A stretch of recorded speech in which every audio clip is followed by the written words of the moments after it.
that means I do have to reorder them. And there will probably be a little bit of time, you know, between the time that it's like on my shop. It depends. If there's leftovers, it will go up on my shop like almost immediately. If there aren't any leftovers, then I will have to restock them. But I will certainly let everyone know, especially people that can't make it to San Diego. So this is the official debut. All 100 of the debuts will have a special sticker on them. This is like the little note paper. I was thinking, like, you know, like if you have kids or like someone that's in a dorm room, or, you know, even just like, I think, you know, even if you're not, like, still kind of something fun to have, because it looks like a little doodle on the paper. And then this is the vending machine. This is the US vending machine version. So this one, I wanted to make sure, like, you know, I just like the idea of a vending machine where you could put like your food or drink items on it and kind of curate it and make it look like it's kind of part of like a whole scene or a whole image. That's right, we're still stocking Priscilla. So, you know, with this one, like, you probably would want to put the pins only on certain places. Gaming with Dad, what's up? I will be at Fun Days. It's fine, but these ones, yes, a little more fun to just have like a very curated looking pin. What's up, Savage? You guys hear Priscilla, Valor, and Vellum? She's still streaming and going over some stuff, and I wanted to watch. Awesome Gaming with Dad. I'm glad to hear it. Misty Liz, let me check real quick. I think Lee responded. Okay, so I'm gonna read this. It's the text from. What's up, y'all? Happy Friday! How's everybody doing? With Big Tommy and the baby. Nice. I'll be on the lookout. Hope everybody's doing well. Like I said, a little bit different than normal start to the stream. Our friend Priscilla, Valor and Vellum, is streaming right now on Twitch. She's going to raid over here eventually. Hey, Randy C, no worries. How are you? I wanted to bring this up because she's going over some of her SDCC stuff, and I know most of you have seen it already. But I thought we'd watch for a minute while we got things started. She's going to raid over here with a bunch of the normal crew here momentarily. We'll get into more SDCC stuff. We've got the box game. We're going to rip some V-Friends. I'm going to get my V-Friends ready. Oh, let me bring her volume up so you can actually hear. But yeah, so it sounds like there's going to be... And I'll bring the music down a little. But as far as the $7 a pop resin figures go, which I will bring that up again real quick.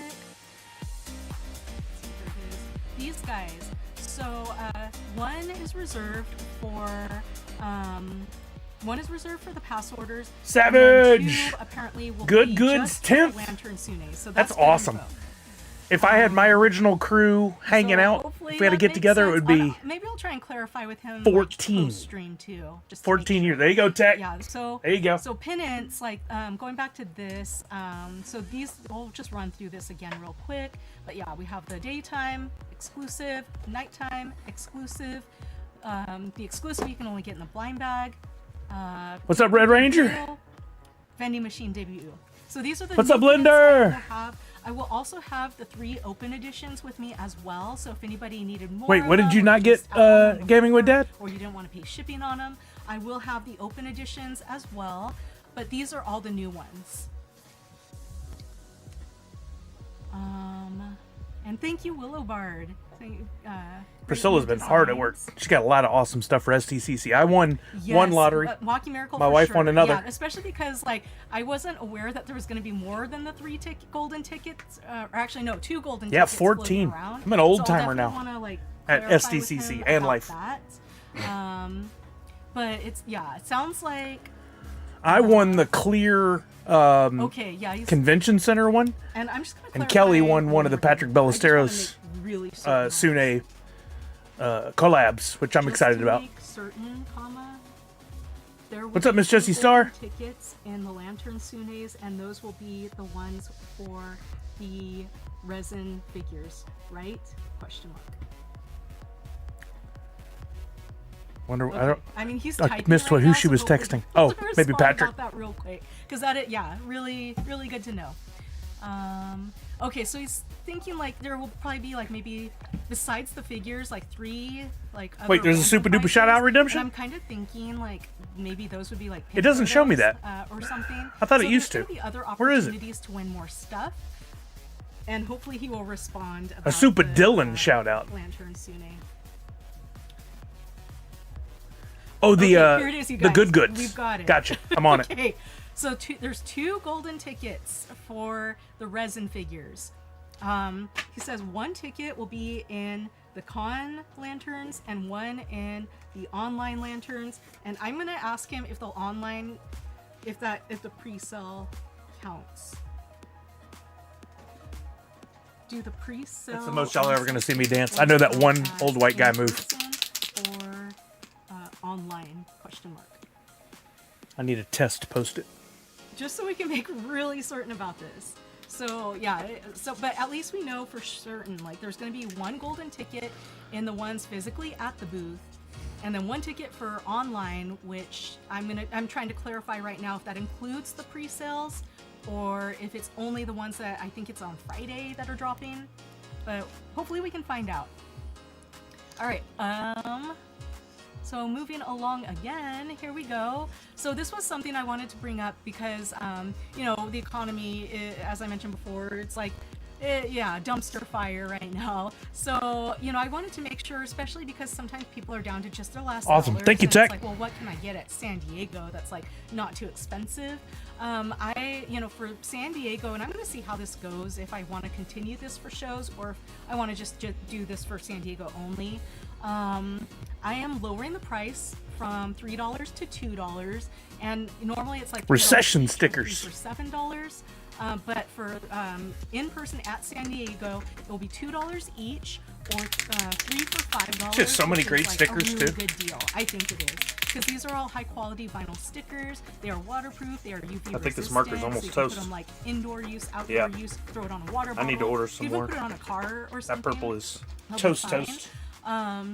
So yeah, really, I think that's a really good price for a quality sticker. And I did actually dig into the archives and I found some gonna have like to start limited over edition on Good exclusive Goods. stickers from the past, and there's only a tiny bit of each. I'm gonna throw them out there, so why not? So there's gonna be that, and then you can see in the picture there's gonna be some of like the Crystal series, Sune's. Hopefully so this there's gonna works. be those ones. There's going to be the traditional Seems better. style stickers, which those are going to be open edition. So they will be debuting at San Diego Comic-Con, and this will be guaranteed the best price you can get for them. So we'll have those. I have a couple of other designs that I'm debuting as well. So so this will be a good chance if you've had your eye on any of my stickers or any of the new designs. Had an eye on her what at, now? like, the best price possible. Boba James, what's up? Text again. So we'll go back to this guy. Sorry, we're like really jumping around here. Okay, he is clarifying. So the pre-sale orders that happen today count as in person. Good Goods So that 10th means if anniversary. I you- think that deserves I'm gonna another put color this. in there. So basically, if you bought a pre-sale figure today, which I know Maria was able to score one, I'm not sure who else scored one, but if you're able to do that, or if you buy one, if you line up at the booth and you're able to score one of the Lantern Sunes in person, then that will be one section where you could possibly get a golden ticket. And you know, there's only 100 of these, so odds are already like not too I terrible. ran out of space. And I'm then the there third are time to do this. I'm out of some practice on the on Friday that are online, and shout-outs. Those are a separate thing, and those will have a golden ticket floating I'll get it this around in time. there somewhere. So now we know. Now we know. And I'm glad you guys asked because I wasn't really aware. Okay, so more exclusives. Ooh, thank you, whoever just paid. So here we go. We have all the Howry that I'm about to show are all official exclusives. They are all LE75, $45 each. They all come in either large or extra large. And while that may sound like not that many sizes available, since they're meant to be worn oversized and they are very roomy, large and extra Yo, large Scat Joy cover Pab, what's a lot happening? of, you know, like We're currently body watching my types. friend Priscilla. There's, She's they're gonna be often like, have a I don't know booth if I at can fit into an extra San large. Diego Comic-Con, And then, show off I just some of said, her like, you know, try it on. exclusives and stuff. A lot of people are just, you know, pleasantly surprised, like, oh, this actually fits really well and looks good. Or people that are like, you know, on the smaller end are like, oh, I usually wear size small. I don't wear Think I got large, it. but they put it on and it looks, you know, completely normal because they are meant to be just like almost like a very light jacket or something where, you know, it could be outerwear, it could be the main show. But yeah, basically large and extra large cover just about everyone. And if you aren't certain, you can always try on one when you're at my booth. So this is the first exclusive, so usually in kind of the same traditional art style. We have the traditional Sune Haori. I paid my bad. Should have included a late. No, Savage, you're good. You're good. I'm not as dependent on that money as I was a year ago, so we're golden. Looking tiger, which you often see in like Japanese movies. So we have that, and then there's the front of that. And I kind of had all of these as asymmetrical colors, which I think is a lot of fun. Like, you know, I think we've seen it a lot in like Demon Slayer. So, you know, just I think it's fun when it's like not completely just symmetrical down the line. So I kind of had fun with like the two colors, the two colorways like that. And then the last one, this was by request. Last year I had a very similar design as the Booth Babe uniform, and there are a lot of people that like were asking about it, and there were still people that have been asking like throughout this last year, like DMing me and saying like, hey, do you think you could have that as an exclusive? So you know, because people were like they really seem to enjoy the design, I decided to modify it.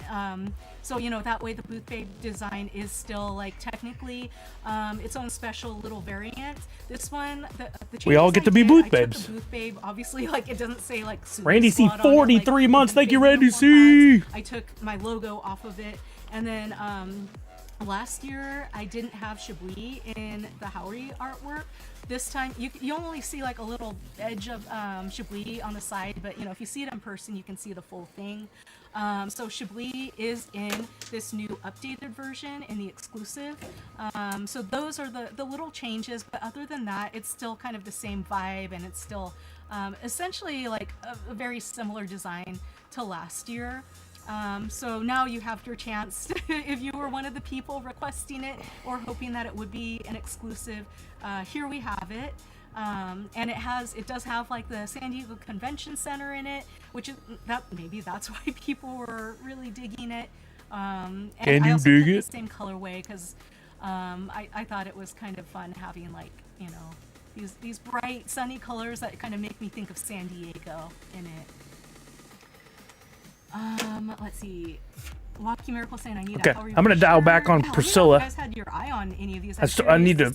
I think I should get started on my normal stream, but I'm gonna leave her on so I can keep an eye on the stream. I'll share this good goods shout out. 10th anniversary of Karma Savage, Boba James, and 10th anniversary of Karma Savage and her group, the Good Goods, who waited in line together at San Diego Comic-Con. Congratulations. That's pretty awesome. For anybody who hasn't been to San Diego Comic-Con before, truly, if you open yourself up to the idea of enjoying time in line, you can hang out with people that you've never met before. Hey, what's up, Toyful Hearts? Thank you. Wait, you talking about Priscilla stuff? Toyful Hearts, you should totally check out Valor and Vellum. She's wonderful. If you were talking about her right there, the design, she's a very talented artist. She's been making her Sune character for years. I should tell the story properly. She makes exclusives for the different conventions of her character Sune. This is one right there. It comes out of the container, of course, but they're very fragile and I don't want to mess them. She started by doing like kind of a porcelain kind, and she's gone to these hand pours. She's got a really good mold. They're wonderful. And she's so sweet. She's always been very supportive of me, but she makes a lot of stuff with Sune, and she has Shibui and Kippy and Toratai, her other characters. She makes stickers, enamel pins, Haoris that she was just showing, all kinds of cool stuff.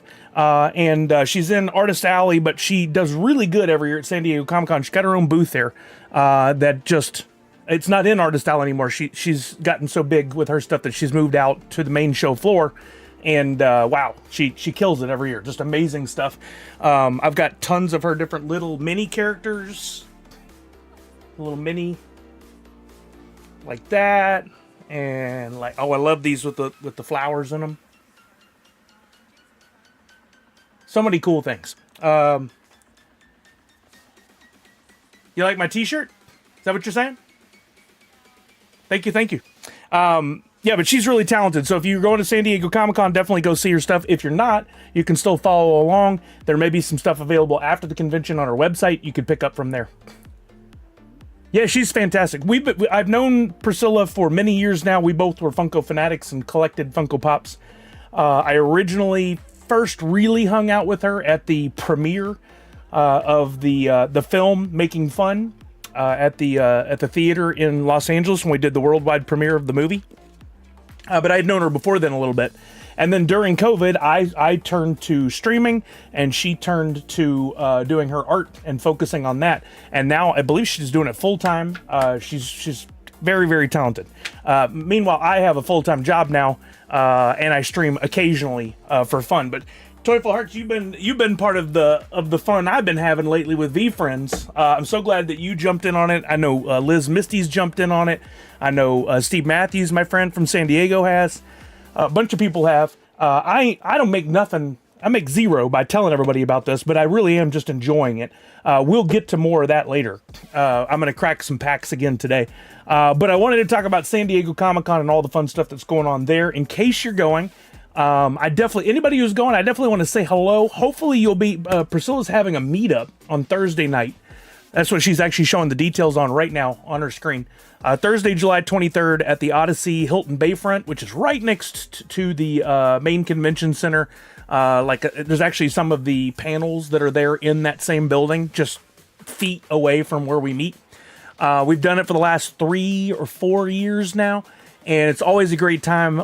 All the Nerds Unite community, all of Priscilla's fans, we get there, we hang out. She gives away prizes. We have snacks and a drink, and we talk, and just a great chance to catch up before the week gets too crazy. Thursday is already the first full day of San Diego Comic-Con, but it's usually a little bit lighter in the evenings. Friday night and Saturday night are usually big evenings for stuff going on outside of the con. Usually just Friday, honestly. Saturday is not as busy this year, I don't think. But I'll be at San Diego.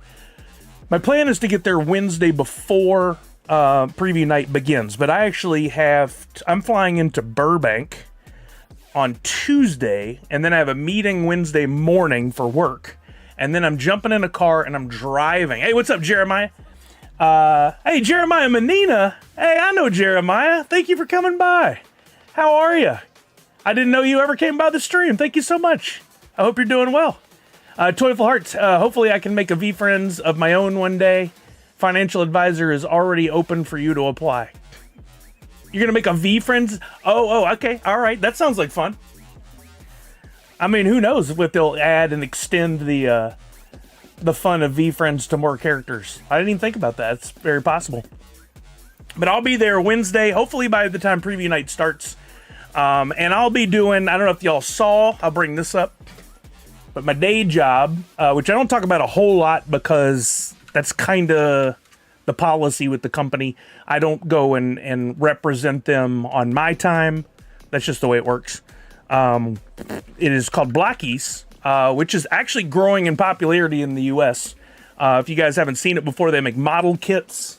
I actually put together a whole bunch of them this week.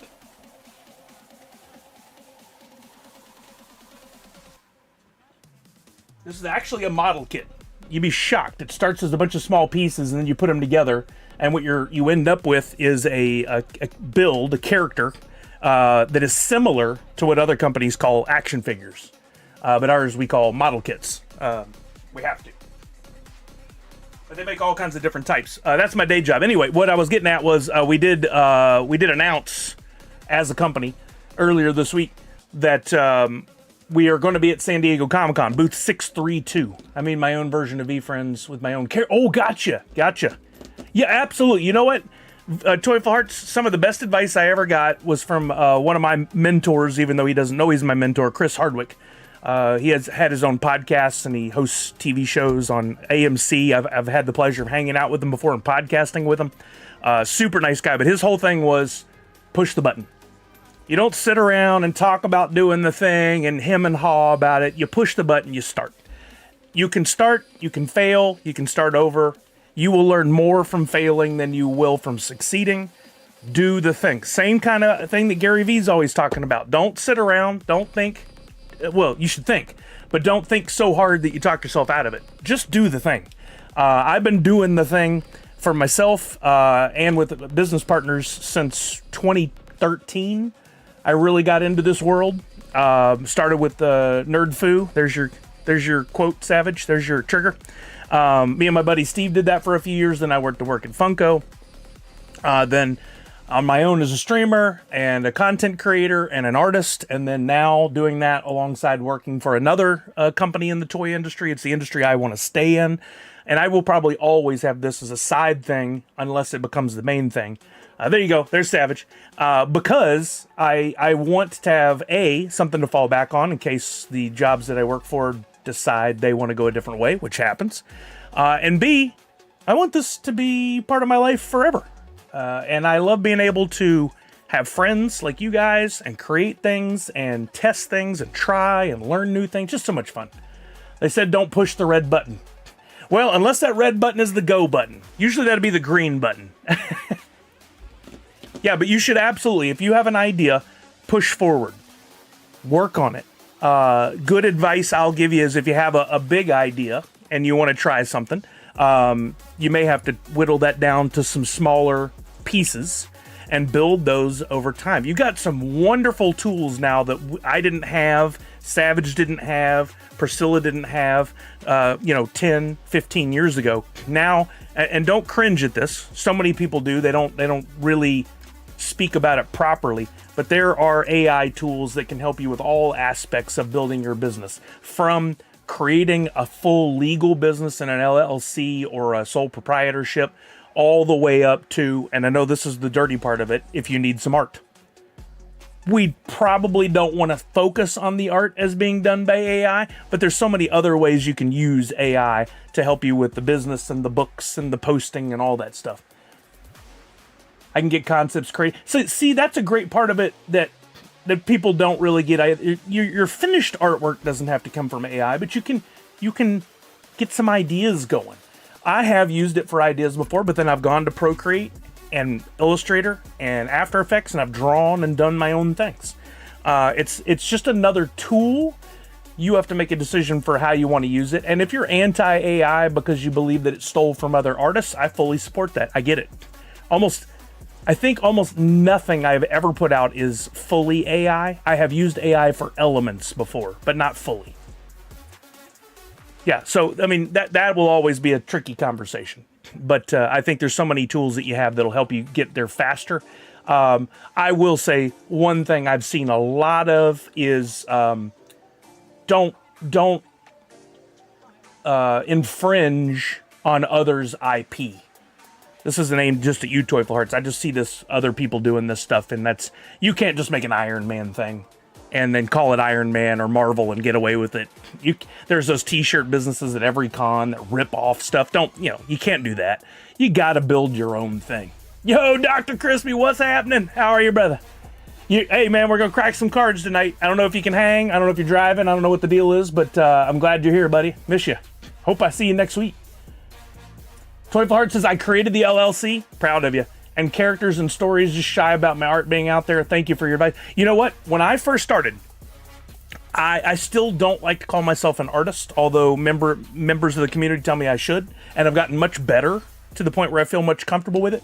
But some of my very first art that I did here in the community was some of my very rough stickers that I did, where I used markers on my stickers. This is one of the original pieces, a one of one, that I created long ago. And it's, you know what? I look back at it and I go, man, there's so many things I could have done better. But I'm also very proud of it because it was a building block. This is where I started, and I've come a long ways. And speaking of, one of my most recent things that I created is the most recent boarding pass, and they're in. The 100 boarding passes, what I call boarding soon, are here.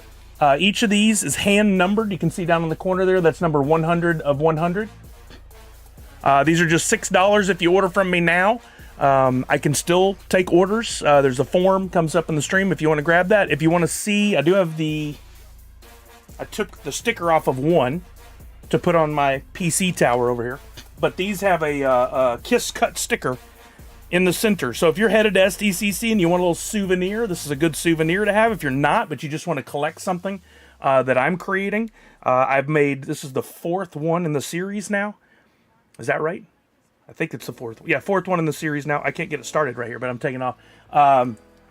See, the sticker comes right off of the paper like that. So you can keep your boarding pass and have that sticker separate.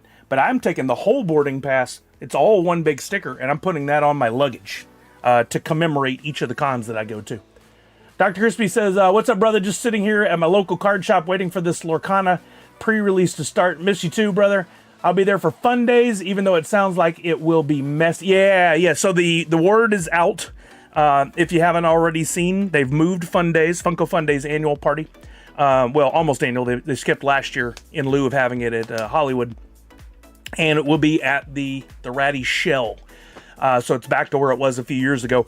They've announced no tables or chairs. Weird move, but okay. We know the rules. There we are. That's what's happening. There's still going to be prizes, boxes of fun, sounds like food, drinks, and it sounds like prototypes are back. I don't know if it's just a few prototypes, or I don't know if everybody gets a prototype. I don't know. We're going to find out. Weird flex, right? Blankets and folding chairs. Yeah. Now, okay, here's the thing. I'm traveling from out of town. A lot of you are too. Am I going to pack folding chairs and blankets? No. Am I probably going to stand? Hey, here's the raid. Valor and Vellum 29. Let's go. The Veiny raid. Oh, Lord. Oh, Lord. Already making me blush. What's up, Priscilla? We were watching at the beginning of the stream for a while I did a shout out for the good goods. But thank you so much. I guess, Veiny Raid, she says. For you guys that are coming over from Priscilla, I think everybody has been here before, but I'm not that guy who says, don't you know who I am? I hate that. Tungsten Wolf, what's happening? Thank you for being here. My name is Sully. I'm a variety streamer, a Twitch partner, Gold Wax Ambassador. I don't know if that means anything anymore. Valor and Vellum knows who I am. I have made it. I have arrived. Valor and Vellum knows who I am. But I stream once a week now, sometimes a little more, very rarely, because full-time job and bills, you know how that stuff goes. But I love to talk all things nerdy. Hey, Jace, what's up, baby? I get to see Jace next week. That always makes me happy. Jace, great guy. Misty, I remember you. Thanks for showing up for work, Misty. One of my mods, or my main mod. Sith or Jedi, I will be at Fun Days and Thrill Joy. Hopefully I can say hi. Please come find me. Because in addition to the boarding passes that I made that I was just pimping out yet again, I have a super exclusive secret sticker. I'm not even going to show the front of it. But I made a special sticker. You guys need to come find me. Oh, there goes my... it just decides it's going to pause out because the speaker turns off. Uh-oh. Whew. I thought OBS crashed for a second. Priscilla, don't worry. I got you. Don't worry. Thanks for showing up to work. Exactly. So the super exclusive sticker, I made 100 of. Come find me, and you can get a sticker. You guys know I had to make something else other than just the boarding pass for STCC. If there are any extra, I'll keep a few back. Pay me I appreciate that. I mean, since you know who I am, I would appreciate your attention. So I'll have the super exclusive sticker, and I probably can't also share this, but here, I'll do it this way. For my other gig, that's all I'll say. I'm your fan of fans. Not my only fans. Good. So yeah, make sure you come find me. Not only out and around San Diego Comic-Con, make sure you come by. And if I'm there, I won't be there the whole time. I'm doing kind of a hybrid work and personal. Come by booth 632 and check out Blockies. That's the company I work for. So if you purchase something from them, or at least show up and show your support and check out what we got, you're helping me, and I appreciate it. Jay says his LE50 coin. That's dope. So I'm doing a hybrid thing. I am working, but I am also not tied to the booth. So I'll be in and out of there. I'll be hanging out there sometimes.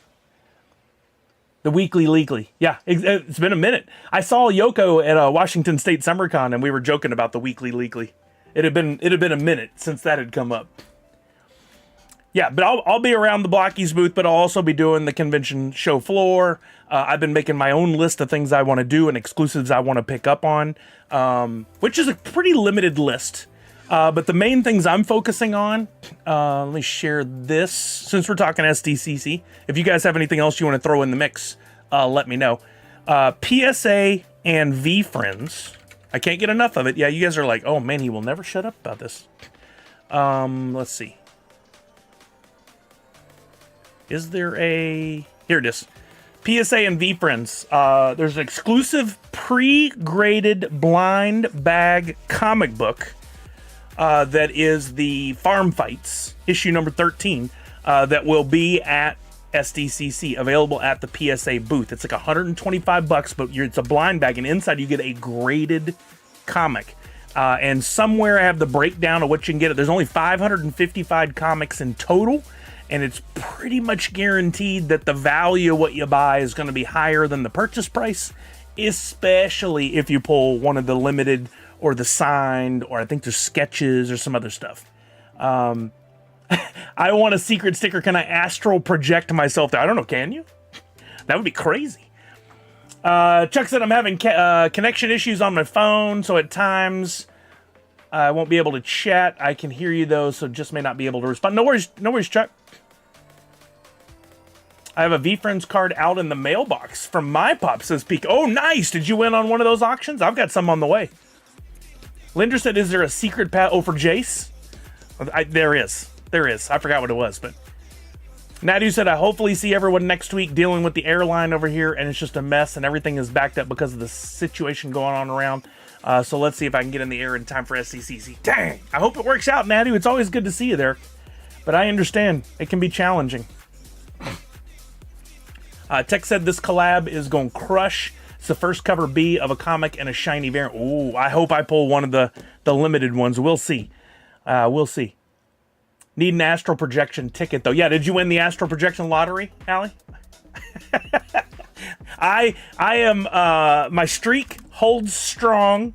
I have not ever won a lottery for anything SDCC. Now, I'm not complaining because I have had so many amazing opportunities, and I've worked, I get to work for companies and had access, and even this year, hopefully, we'll have a little access.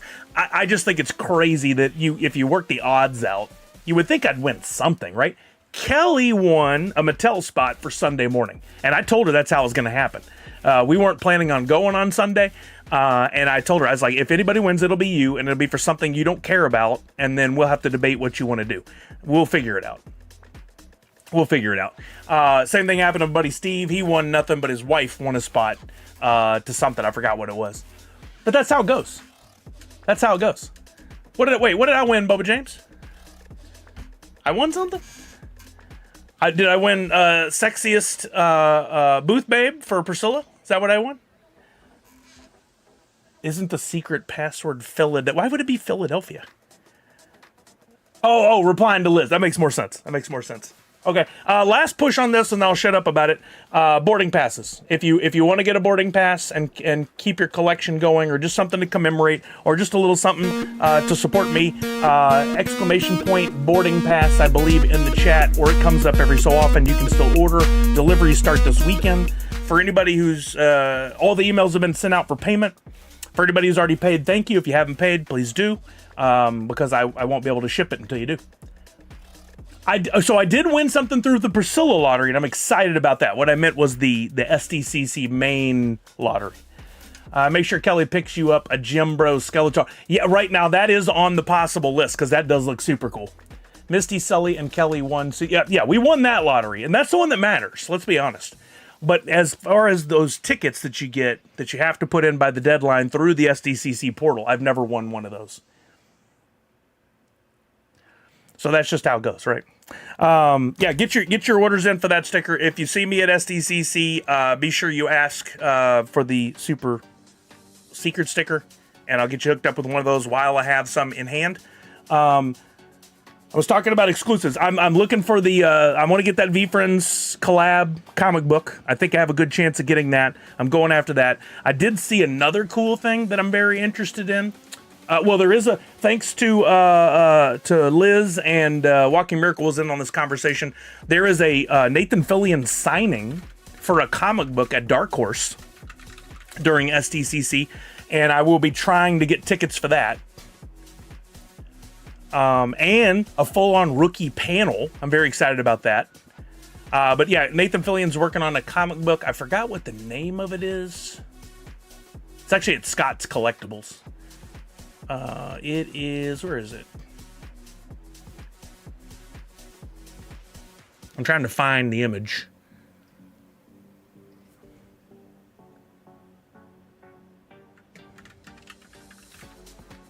Oh, I made the mistake. I had it on the screen and then I tried to type in a search thing and it threw me off.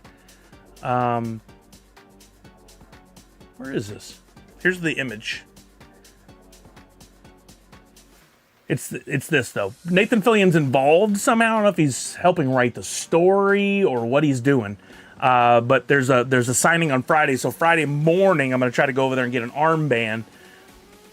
Oh man, Dr. Crispy. Yeah, Dr. Crispy and I waited, got in, and went to the rookie panel right at the first year after COVID. It might have been the super special edition. And there was no indication that the cast would not be there, but it was a year where everything was uncertain. And then they literally dialed it in and did a video with Niecy Nash and Nathan Fillion remotely. And God bless Nathan Fillion. I love the man. I'm sure if he had had the option, he would have told the world, but he didn't. And so we all were there. I mean, it was still interesting, but that was kind of a letdown. That was definitely a letdown. Dr. Crispy said, I want the Dungeon Crawler Carl figure from UCC. Dungeon Crawler Carl, those look cool, and this is going to be the year of Dungeon Crawler Carl, for sure. That stuff is everywhere. It's also, again, the year of Godzilla, because every single booth, I think, is required by law to have a Godzilla exclusive. I don't know if you noticed that. Linder, no notices yet? I think if no notices, that means you're probably out, unfortunately. Dr. Crispy says they told us as the moderator came out at the start of the panel and he said no cast members. Yeah, it was, we were like, oh, don't do it. And he did it. And we were like, boo. Anybody win the Funko booth and wasn't planning on buying the 2 Star Wars pops? I'm looking, says Misty. No Funko booth luck for me. I logged into my SDCC account, but I couldn't even tell how to look. Every time I would hit on anything about the exclusives portal, it would just take me back to a login screen. Hey, Darth Wacko, what's happening, baby? How do you enter the lottery for Priscilla stuff? I didn't get... That's over with, unfortunately, gaming with that. Yes, the lottery entries ended earlier this week or last week. I forget which day. And she already picked the winners. But if you're interested in her stuff, you can go to her... Follow her on Instagram or Twitter. She's Valor and Vellum. And then she will have, if somebody doesn't pick up their stuff by Saturday, she will open those, or put those back into the mix, and they'll be available for sale on Saturday afternoon, I think. I don't remember the exact details. Make sure you read up on her stuff to know. But she'll have Sune, and she'll have all kinds of stuff that's available for sale anyway that won't be the figures necessarily. Yeah, check her stuff. Saturday noonish. There we go. Did I give my thoughts on the new Funko Mystery Pops? I did not, and that's a good question. Let's see. I saw them on Entertainment Earth, but let's just see if there was a nice post from Original Funko on Twitter about them. I know I saw them a while back. Here we go. Daily Dead did something about them too. So they have these at Comic-Con. Let's see if this article is any good. Daily Dead's decent, I think. The concept, I think, is good. I think one of the things that buy a blind box pop, you open it, and you have a 1 in 6 chance at Pennywise, Reagan, a different Pennywise, Annabelle, La Llorona, and the Nun, and then a 1 in 72 chance at the Mystery Chase. And then there is a 1 of 1 worldwide chase figure. That's interesting. I don't think they've done that before. That's something that other companies have been doing, the 1 of 1. Funko's introduced a $10,000 buyback. I can't speak. Buyback offer if you pull the 1 of 1. That's pretty cool. I don't think they've done that before either, or I've just missed it.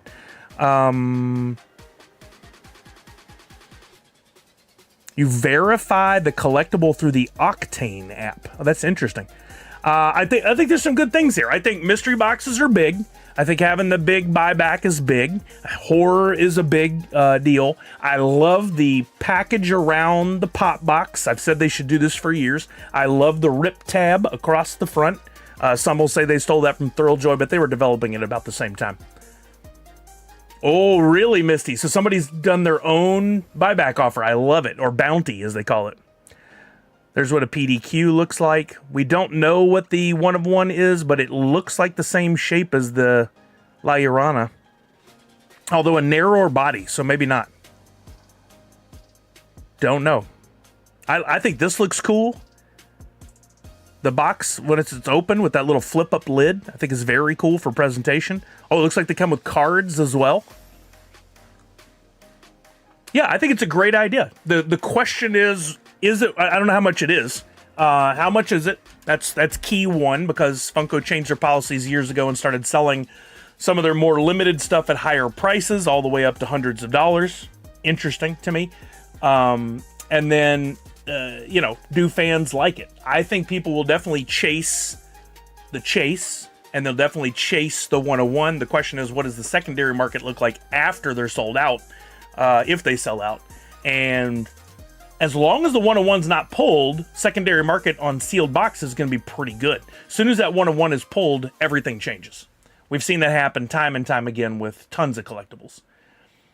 You can buy the Jumbo Sune for $202. That's awesome. Last year we had 11 no-shows, so pretty decent odds of leftovers this year. Awesome. Awesome. So, yeah, check that out. If people don't win, or if people don't come pick up their exclusives from Priscilla, they can go, they'll go back into the mix, and you might be able to get it. Red Ranger says they also have One Piece, Plants, and K-pop Demon Hunters, and those are more normal and less art series. They're more of a blind box as well. That's cool. Not receiving... I did that. Looks like NFT cards and the exclusives are now using the color scheme as well. What else are they going to use? The cards don't look like the NFT cards to me. I mean, I think they're a card.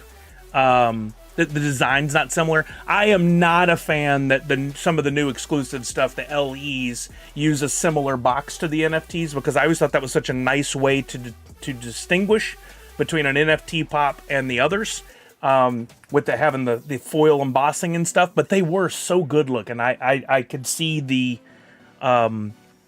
desire to use that format. I wish they hadn't, but they did. There were 2 GPK WWE pops at Fanatics Fest this weekend. LE 250, $200 each. Yeah, Tech told me about that earlier. It was a John Cena GPK. That's cool. I didn't see those. I'd actually look at those. GPK WWE Funko Pop. I personally would probably not go after something that costs $200, but I think the secondary on that's going to be real strong. Let's see. It's definitely an interesting design. You do get the GPK vibe. I love the LE 250. I don't love that they sell them at such an extreme markup. But as a business, I mean, it almost became necessary for them. I think they had to fight to not sell stuff at that price, because they knew what the secondary market was. It was their choice, but I would have liked if they hadn't gone up so much, because it does deter me from buying some stuff. But if you're looking at it from like if you're going to buy that John Cena, I'm pretty sure, we could check eBay right now, that those are probably a $500 pop on eBay right now. Let's see. John Cena WWE Funko, and maybe listed with the name Cena written out in the different way, but I'm gonna look it up normal. I see some listed, but you cannot go by the black numbers, because that means it's currently in process. It hasn't sold. Let's switch to the sold items and see if any have sold. $1,000. So, boom. Enough said. That was on the 17th. Also on the 17th, $600. The combo for $825 sold. John Cena for $575. John Cena for $600. So if you could get it and you wanted to flip it, you certainly could. Will those prices hold? There are some people who are WWE complete and will be freaking out to try and get those. I can't see you buying Cena. I mean, I actually like John Cena. I'm not a big wrestling fan, but as far as the wrestlers that are out there, I will always support Matt Cardona, Zack Ryder. Brian Myers. I like John Cena a lot. If I were to collect, because they transcend just WWE. And also, I like the joke about the I can't see you. I get that too. Yeah, /S. I like the new LE boxes, but if Drop was still around, I wouldn't want the new LE design. They are too similar. Yes, agreed. Some wrestling fans spend ridiculous money on collect. Yes, they do. I mean, we all do, right? Now, if you get the Cena signed, you can probably then sell it for $1 million. I don't think that much because he does sign, but it would go up. Oh, thank you for bringing that up, Linder. I did want to look at butts on things as well. I haven't had time to spend on Instagram looking at stuff, and Brian Cook does not do stuff on Twitter. Brian Cook is the artist that does butts on things, for those of you who don't know. Super nice guy. Been supporting him as long as I've known him. I love him as a person and his art for sure. Every Friday he does a new drawing. Hey, there you go for Falconer. Today's was an Optimus Prime butt. What did he call it? Auto Butts Rollout. Perfect.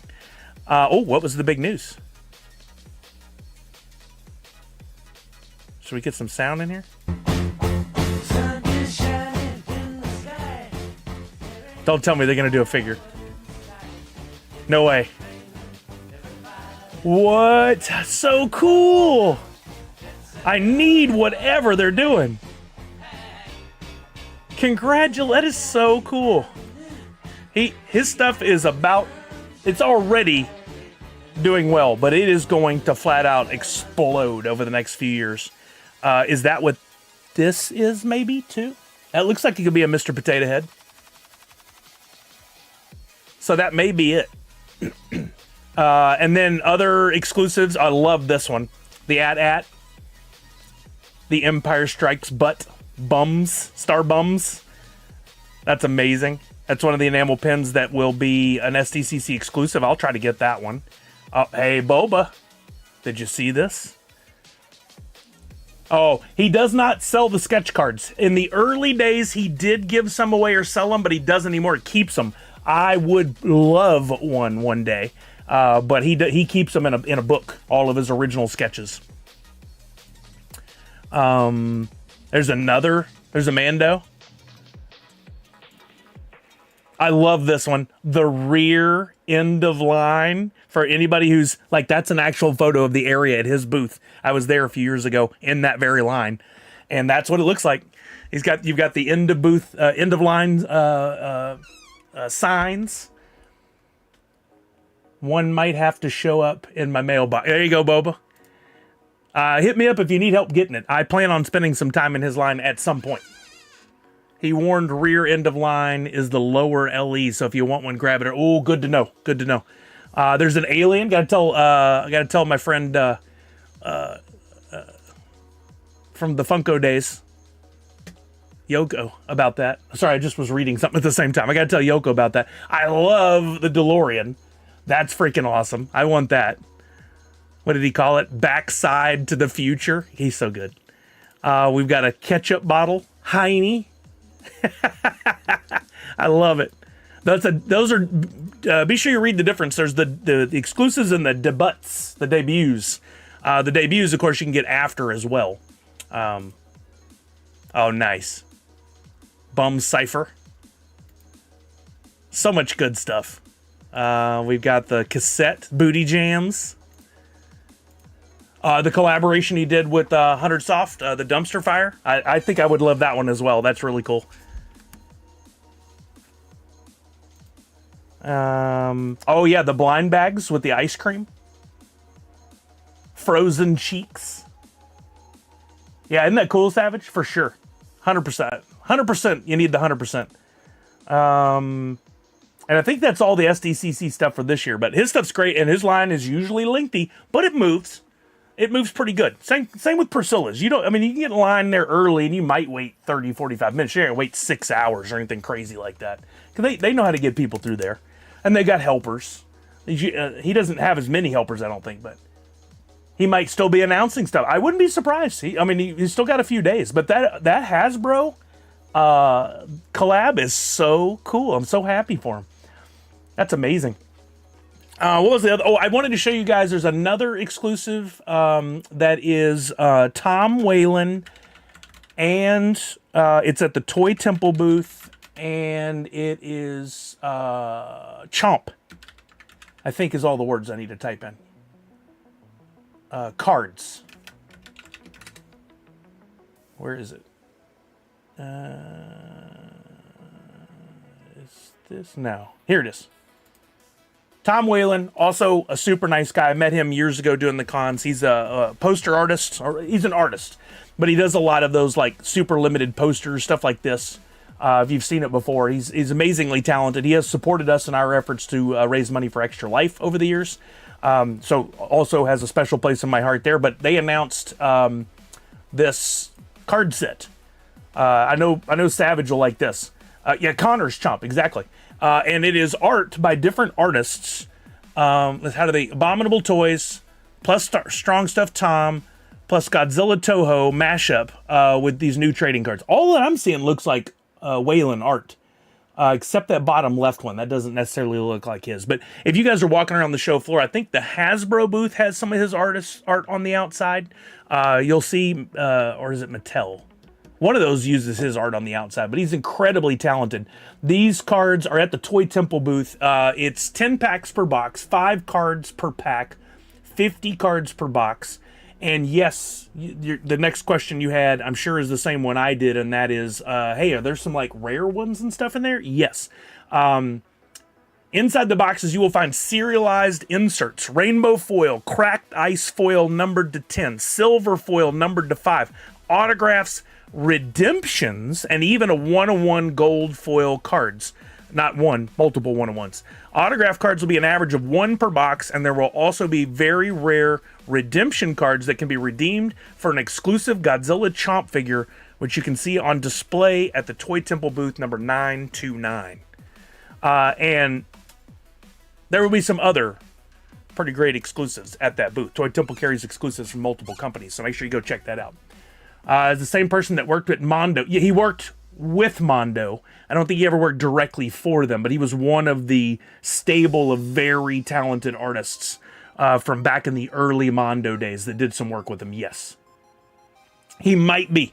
In fact, here we go, Misty, let's do this. If we look up Tom Whalen Iron Giant, we can get a pretty quick... wait, this is on his website. He may have done multiple at this point, but this is one of them. He is incredibly talented. His use of color palettes is one of my favorite things. Like, he picks a color palette of 2, 3, as you see here, to 5 or 6, and just sticks with it. Just absolutely sticks with it. No deviation. His art is amazing. The way he can do it all vector, but it still feels very hand-created. So good. Nadu said Chomp Creator will be at the CGC booth for a signing. If you get a Chomp comic signed, you will get an exclusive Chomp card with it, and you can get both graded. Oh, that's cool. Yeah, me too, Priscilla. It's a really good test as an artist that I've never really tried, and that is to get a color palette and then design around that. I've always wanted to. I just never taken the time to do it. Yeah, he is the same. He's a super nice guy. I don't know if he's going to be at San Diego Comic-Con, but Tom Whalen is his name. Strong Stuff is his... here, I'll drop the website. You guys should absolutely go check out his stuff and follow him. One of the things I've learned over the years is you can find all the talented artists in the world and love their stuff, but once I find somebody that I am a fan of them as a person, it means so much more. Like Priscilla's stuff. I love Priscilla's art, and I would like to think that if I didn't ever know her, I still would have wanted it. But because I do know her, I'm like, I want to support her, and I love it even more. Same with Brian Cook Butts on Things. I knew about his stuff for years before I met him, and I had a few things. But once I got to know him, I'm like, I need all the things because they're great people. You know, there's plenty of not great people in this world. But on my short list of Butts on Things, Priscilla, Tom Whalen, I'm sure I could hand pick a few more. But those are people that I like. I want to. Oh, Chris and Chrissy Zulo. Chris Uminga and Chrissy Zulo. I love both of them. They've got some great stuff. They're always in Artist Alley at San Diego Comic-Con. Usually on the corner, kind of near the Funko booth. I don't know if you guys know Chris and Chrissy. They're wonderful. They've done a lot of work for DC. I've seen Chrissy signing in years past at some of the other booths or doing live sketches. They're just awesome as well. Hey, what's up, Professor Josh? How are you now? You've met Christy Zulo? Yeah, she's wonderful. And her and Chris, I think it's so funny that all her art is her. Like, she draws this cute little stylization that looks like a Disney princess, but it all looks like her to me. And Chris has a very unique style as well, but it's so cool that they met and they always sit next to each other. They're married, but sit next to each other now so they can travel to the cons together. And like, I just love it. I think it's so cool. I own DC figures that have each of their different stylings. Wait, did Chris do it? No, Chrissy for sure. I don't know if I have the Chris stuff. I have the Chrissy stuff for sure. Several of those figures from years ago. Yeah, there's just some really nice people out there, and I think we should definitely support them if we get a chance. And one of the ways you can is not only to buy their stuff at STCC, but follow them on social and spread the word. Likes, comments, shares, reposts, whatever you want to call it. If you see it, don't be a stalker. Actually hit the buttons, and that helps so much more than a single purchase. Purchase is great too. But all of that spreading the word and helping them grow their audience is one of the best possible things you can do. So if you meet an artist in Artist Alley that you really like and you want to, if maybe you don't buy anything or maybe you buy something small and want to help them, get their info on their social channels. It doesn't matter if you have 10 followers or 10 million. 10 million would be great, but your 10 and somebody else's 10 and somebody else's 10 and somebody else's 10, that all adds up. So make sure you actually do the thing. Follow, like, share. I know Priscilla would appreciate it. I know they all would. Playmates has the Teenage Mutant Ninja Turtles and G.I. Joe Leonardo as Snake Eye mashup figure. Oh, I gotta look this up. I'm not normally a big fan of the Playmates stuff, but who knows? TMNT G.I. Joe SDCC. Let's see if we can find it. Oh, I did see this. There's a photo up at the top, but let's see if we can find a better one down here. There we go. I did see this. I thought it was really interesting that he had all black on his shell and whatever, I guess, clothing he has on. I get it now. Oh, and he comes with Leo there. Oh, there's a good photo. That's pretty cool. He got little grenades on his, what do you call that? It's not a lanyard. It's I know the term for this, but I've forgotten it. I picked up the non-exclusive one today. Oh, cool. I'll keep an eye out for it, Chuck. Are you interested if I happen to end up? Where are they selling it? Normally, G.I. Joe is Super 7, but this doesn't look like Super 7. It doesn't look like their packaging. No, it's not a tactical belt. There's another. Oh, it's UCC. That booth is impossible to get into. There's another term for that. It's what Chewie wears from Star Wars. I don't know. I forgot what it is. Yeah, UCC, from what I understand, Savage said this just the other day, is even if you win the lottery, you get over there and they're so backed up with their line, you can't even get in still. So the odds of getting in there slum to none. Bandolier. There you thank you, Living Conundrum. Congratulations. There is so much info to keep up, and great queue, great set. Something I wanted to share with you guys. I started doing this, and I guess I could show you.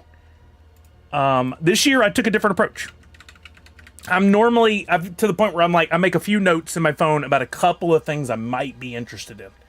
But this time I'm using ChatGPT for all my planning, and I have to be careful what I show and don't show here.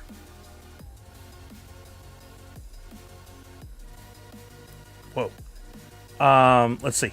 I'll just show you the end of the stream and we can ask you questions. But for anybody who's used ChatGPT before, basically, the short version of this is you can have a conversation with ChatGPT. You can even put it all into one grouping, one project, and you can just send it information. So anytime I found something I've liked from the last week, I'll be like, hey, this is an exclusive I want to look like. This is a booth I want to go to. This is a signing I want to participate in. I just dump all of it in there, and now I can go back and I can go, show me my schedule for Friday. it knows all the information and it can present it to me in whatever format I want. And I'll eventually print all this out. But for Friday, I've already got go straight to the Nathan Fillion wristband attempt. There is a Super Troopers pop-up off-site if I want to try to go to that. That's every day. But over here, I also have the location of where I need to go. I was right. It was the Dark Horse booth for Nathan Fillion. Got a meeting. There's the Nathan Fillion signing at 11:30. I can see conflicts and stuff like that. The Spaceballs panel is at 4 in Hall H. And the beauty is, if something changes or whatever, I can just dump in, hey, there's been a change. This is a different spot now. I can look at each day if I want to, or I can do like this, like show me my list of exclusives I want to get at SDCC.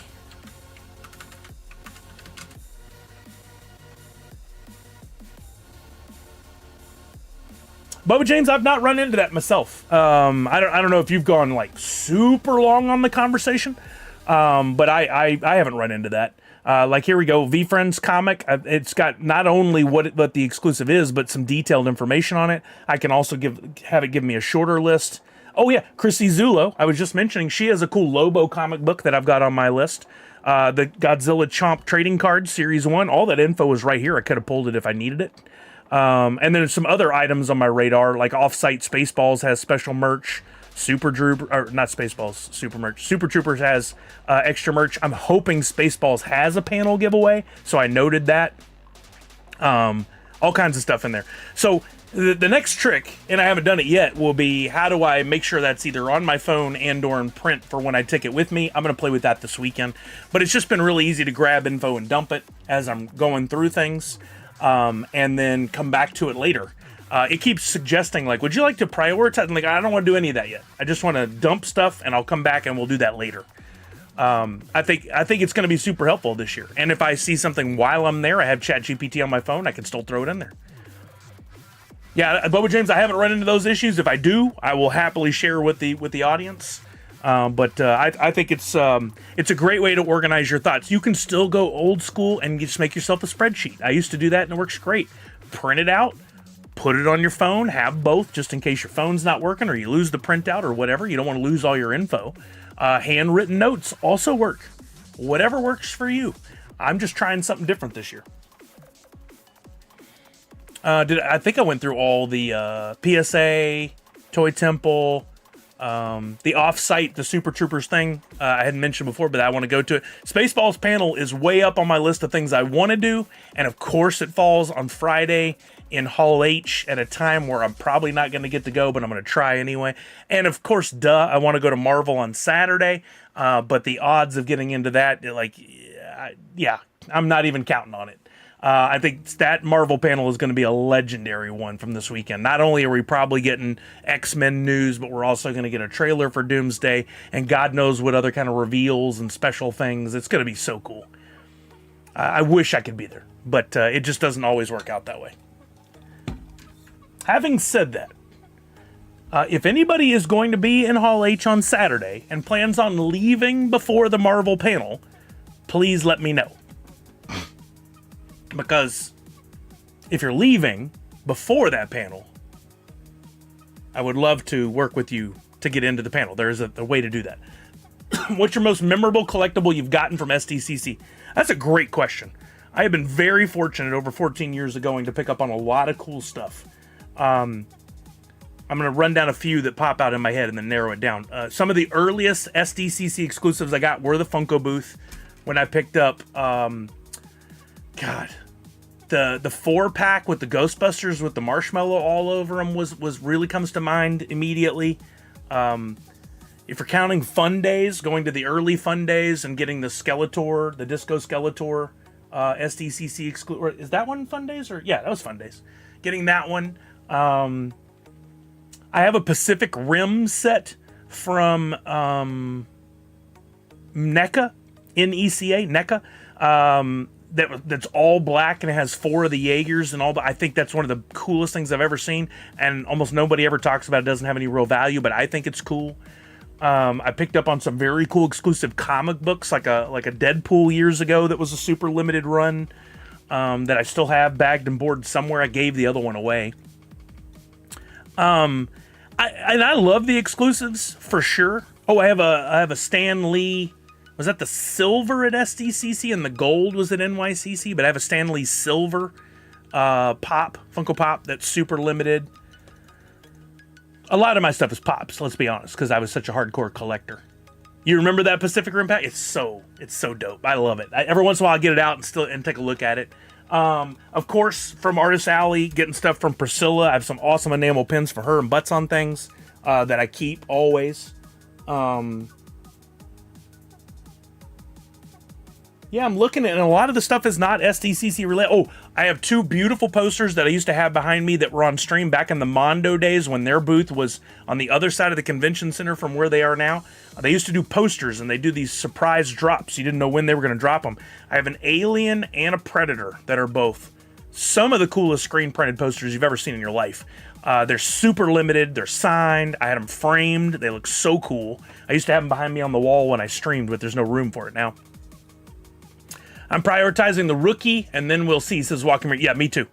Marvel would be fun too, but not worth missing so much of the rest of it. Yeah, that's my take on it. It takes so much time to wait in line to get a wristband. You missed out on so much, and then you get to go wait again. And while it would be cool to be in that room, SDCC is not all about sitting in Hall H. One year I did it the entire weekend. I was there Thursday, Friday, Saturday, Sunday in Hall H the entire time. I didn't step foot on the show floor until the end of the day on Sunday after the panels. But I saw some of the most amazing things ever. I was there for Loki, Tom Hiddleston coming out on stage at the Marvel panel. I was there one year for the announcement of the entire cast of X-Men Days of Future Past. I was there when Hugh Jackman came out to talk about, not even Logan, the one before that, one of the Wolverine movies. I was in the room when the first Expendables was talked about. I've seen some incredible things. Plus you missed part of Fun Days to get the Hall H. Well, we talked about this last week, Misty, and Savage, if you have a group, Savage says it's very possible that you can still do both. I'm not going to try, but so many amazing panels. But yeah, that weekend, me and my buddy Steve were doing Nerd Foo. There you go, Savage. And we were reporting. We were sending out tweets, posts, blog posts while we were in the room. And literally, I had a big camera with a card in there that could send the pictures to my phone. So I have a giant lens. I'm taking these photos. We were in there for Game of Thrones panels. We were there for Walking Dead panels back at the height of their popularity. I was sending out these posts, and we were beating every magazine, website, local news. They were quoting us in their stuff, and it helped us build our audience a lot. Steve was typing notes, and then we put together a blog post and we put that out, and we got a ton of traffic from it. Like, we were doing some really good work back then, and it was so much fun that I also wanted to be on the show floor, and I wanted to try to get stuff, but we were in the zone then. We did that for at least 2 years. We really focused on panels, and I have in my bag of goodies of photos I've taken over the year. I have one of the best photos of Tom Hiddleston ever, where he's just coming in to sit down. It wasn't when he was out there as Loki. We were too far back in the audience for that one, but I literally, as we got better at getting into Hall H with the press badge, and I understood how all that worked, I was able to get the main stage is at the front, and then you have all the seats that come back, right? But the main stage, I could literally stand right over to the side of the main stage and have a perfect line of view for everybody lined up on the panels, except for the first person that sat next to the moderator. And I got some amazing photos over the years. Then, for the when they first showed in-game trailer, or no, not in-game, it was Infinity War trailer. I was in there's a little press pit down there, and I was there when Star Wars, Harrison Ford and Carrie Fisher and all of them came out on stage for Force Awakens, and I got some awesome stuff, some video of that with just my phone at the time. Like, I've had some amazing experiences. Hell, even last year, Kelly and I went, and the Tron panel was one of the coolest things I've ever been to. They just did a full laser light show. They had people in costume. They had all the main cast up there. Like, it's just so cool. But I don't think it's worth giving up your entire weekend. It's easier for me to say that now because I have gotten to experience those things. But I also, a big part of me going to STCC every year is to see friends. And you can't do that sitting in the hall H or panel rooms the entire weekend. You have to have a balance. I don't think I ever fully answered what my favorite exclusive was, but I'll probably go to, I wasn't even there that year, but it's what started my passion for Funko and started my passion for SDCC, and that is the original flocked Sully Pop from the 2011 SDCC. I bought it online while watching the show remotely that year, and it was the next year that I started. It was my first year at SDCC, and I was fully in on Funko. I was fully in on back on nerd pop culture, and we hadn't started Nerd Foo yet. But after going to that SDCC, I was like, this is my industry. I want to work in this industry. I want to be in this industry. And going back to what Toyful Hearts was talking about earlier, I pulled the trigger. Me and Steve started a podcast. We started a website. We started all of our social channels, and we worked our way into the industry. I eventually went to work for Funko. He worked for Alamo Drafthouse for a while, which was also Mondo, I think, at the time. They were really closely related. Eventually that broke off. But he ended up not staying in the industry. I did, because I don't want to leave. Yeah, so much fun. Yeah, I've got so many stories. In years past, I've highlighted some of them. But I just haven't had time this year. I've met Zachary Levi in person a few times, Nathan Fillion, just so many cool experiences. Crazy how many of us are in the industry just because we loved SD. Yeah, imagine if you really did a story about all the people that worked there and how that life came to be because of SDCC. It'd be a great documentary. Ryan Coogler, who directed Black Panther, when he was on stage for the first Black Panther panel, he said, last year or 2 years ago, maybe, I don't want to misquote, I was in this audience in Hall H as a fan of what I am now sitting up here doing. And to me, that's one of the greatest stories. I still a dream to be on a panel in Hall H one day. And, had things worked differently, Funko eventually got to be in Hall H. Would have been so cool, but it didn't work out. I don't think that my opportunities are over. I still want that to happen one day. But it's just a little less likely right now. We'll see. You never know. You never know where Blockies is going. You never know what comes up next. I still think there's something for Nerds Unite amidst all this, even though I've never fully pulled the trigger on having a presence at a con. But I hope so, Toyful Hearts. And I urge you to do your thing. Pull that trigger. Go for it. It doesn't hurt to fail. I mean, it hurts for a minute, but I promise you'll learn more from it. I've failed plenty. Savage says, let's do it. I love it. All right, guys, it is 6:15. I'm going to go till about 7:30 today, so I'm by no means trying to get out of here, but I do want to jump into some V-Friends. Is there anything else SDCC that we need to talk about? We're going to talk a little more SDCC. We're going to crack some V-Friends cards. We're going to play the box game, giving y'all a chance to win some of the prizes from Priscilla. She showed stuff to those of you who were in her stream, her exclusives, but what she didn't show, she just hinted at, was the cool prizes that she sent me ahead of San Diego Comic-Con. And I've got, it's 4 of these bundles, I believe, that come with not only the production enamel pin that she made for the booth, for her store, like this one that says, let's circle back around on this later, and the prototype. These are when she makes the pins, she sends them off to the factory, and they make they mass manufacture these, but they make a few of these. She gets them in gold, silver, and like a metal patina color. I don't know what you call that. That's what my Nerds pin is, that color. And she gave me a few to give away. So hang around for the box game, and there will be a chance to win one of those prizes. Yes, Priscilla was sweet enough to reach out to $7 a pop. Because they did, in their announcement for exclusives, they show Priscilla's stuff and our friend Barely and Chomp and some other companies that I don't think they should be working with, but that's my opinion. And then they showed V-Friends boxes, and Priscilla reached out to him and was like, hey, are you actually going to have those? And then she got back to me and she goes, are those the $450 boxes? And I'm like, yep. Yes, they are.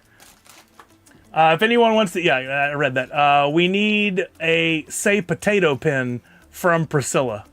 What? Monthly birth? Yes, I have a birthday every month or something. All right, I'm gonna crack some cards while we're talking. It's a Discord joke. I definitely wouldn't get it. Yeah, I definitely would not get it. Yeah, I gotta say, without naming names, And I don't like to throw shade at anybody, but I am very amazed that Mike Becker and others are working with that duo that just craps all over every other company. And I don't understand it. I was joking with somebody earlier today. I was like, maybe if I had crapped all over all these other companies, I'd be signing stuff at the $7 a pop booth. But I don't get it. I don't get it. And I know some of y'all follow them and you interact with them, and hey, it's your thing. But I just got to tell you, I think they do so much damage to this industry. It's just really, it's mind-boggling to me. All right, first thing I'm going to crack into while we're talking is a blaster box of VeeFriends. If you guys don't know about VeeFriends, the short story of it all, as we hit an ad break, it starts in 5 minutes, is Gary Vee made his own license, his own IP. He's calling it the next Pokemon. It's not supposed to replace Pokemon or be Pokemon. What he's just saying is he's created his own IP, his own characters. He's pushing hard. He's got a 10-year deal with Topps in place. He's making comic books. He's making enamel pins. He's making coins. He's doing collabs with companies like Bose. He's killing it. And he's making this thing a household name, whether or not it is now or will be in the future. And one of the things that's out right now is Topps Chrome Series 2. They're pretty much sold out everywhere where you can find them. You might get lucky and find them at a Dick's Sporting Goods or a Target that just now got them from their main distribution. But they're really hard to come by already. And I've luckily got some... Hey, what's up, Aegis? I luckily got some stuff and set it aside, not only for me to open, but for me to hold. Blaster box that I just showed you comes with 1, 2, 3, 4, 5, 6, 7, 8 packs, 3 cards each, I believe, 4 cards each, sorry, and guaranteed to get 4 yellow refractors in there. But what we're hoping for is a sketch card or a super limited card of some kind. They have some amazing inserts. I won't go through the whole thing because we've talked about it ad nauseum for the last few weeks. I am still building my full set, but I am definitely chasing some of those exclusive cards. I think every pack, it's the 3rd card. So let me move this to the front and do it this way. We've got the Tough to Beat, A Worm from the Dirt. Bad Intentions, very popular one. What? Oh, hold on. Where's the glasses? That's black. Hold on. Where's my glasses?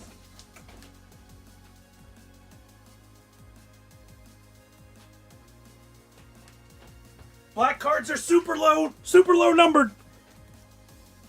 What is that out of? Out of 10.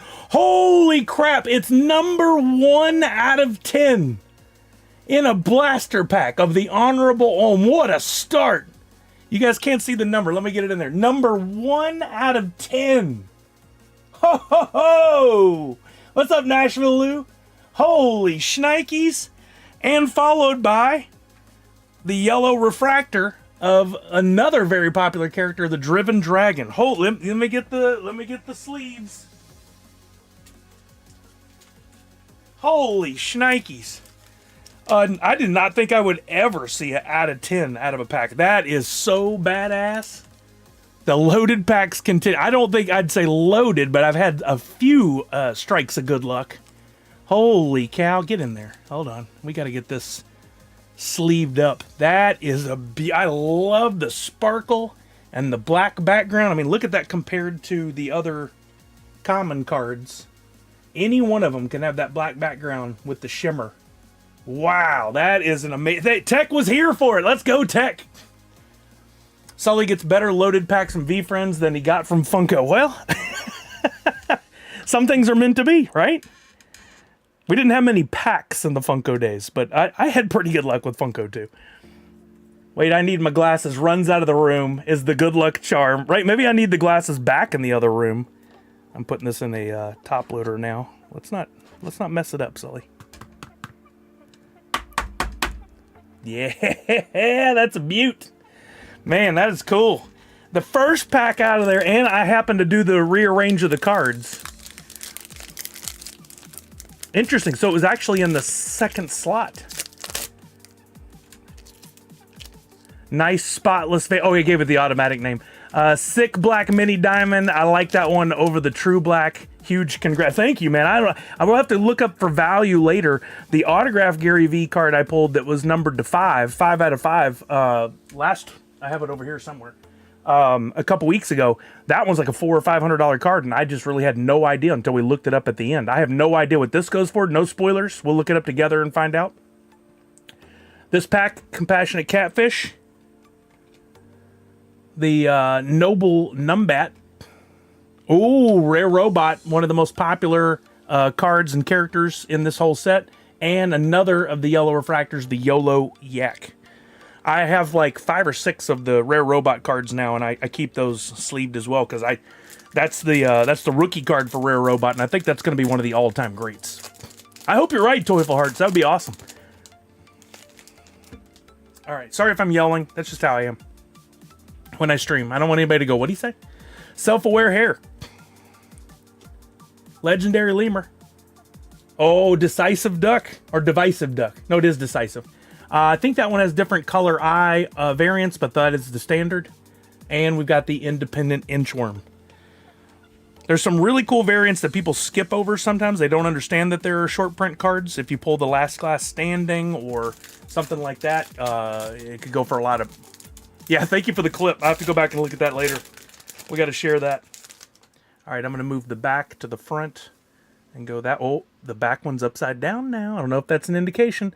We got the detail-oriented Dumbo Octopus. That almost looks like a black background on that one for a second, but it's not. There's no way there's 2 in one pack or box. The Clever Crocodile. The Responsive Ram. And last but not least... Oh, what do we got there? It was upside down, numbered to 250. It's number 247 out of 250. The Brave Bison.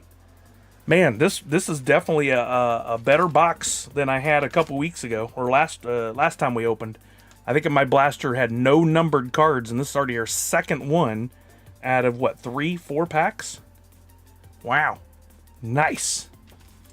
Good trade bait. I'm going after a few characters. I want the Impeccable and Nostradets. But for something like that Olm that's numbered 1 to 10, that I might take that with me and get it graded. And if it's in good condition, I got to look at it closer.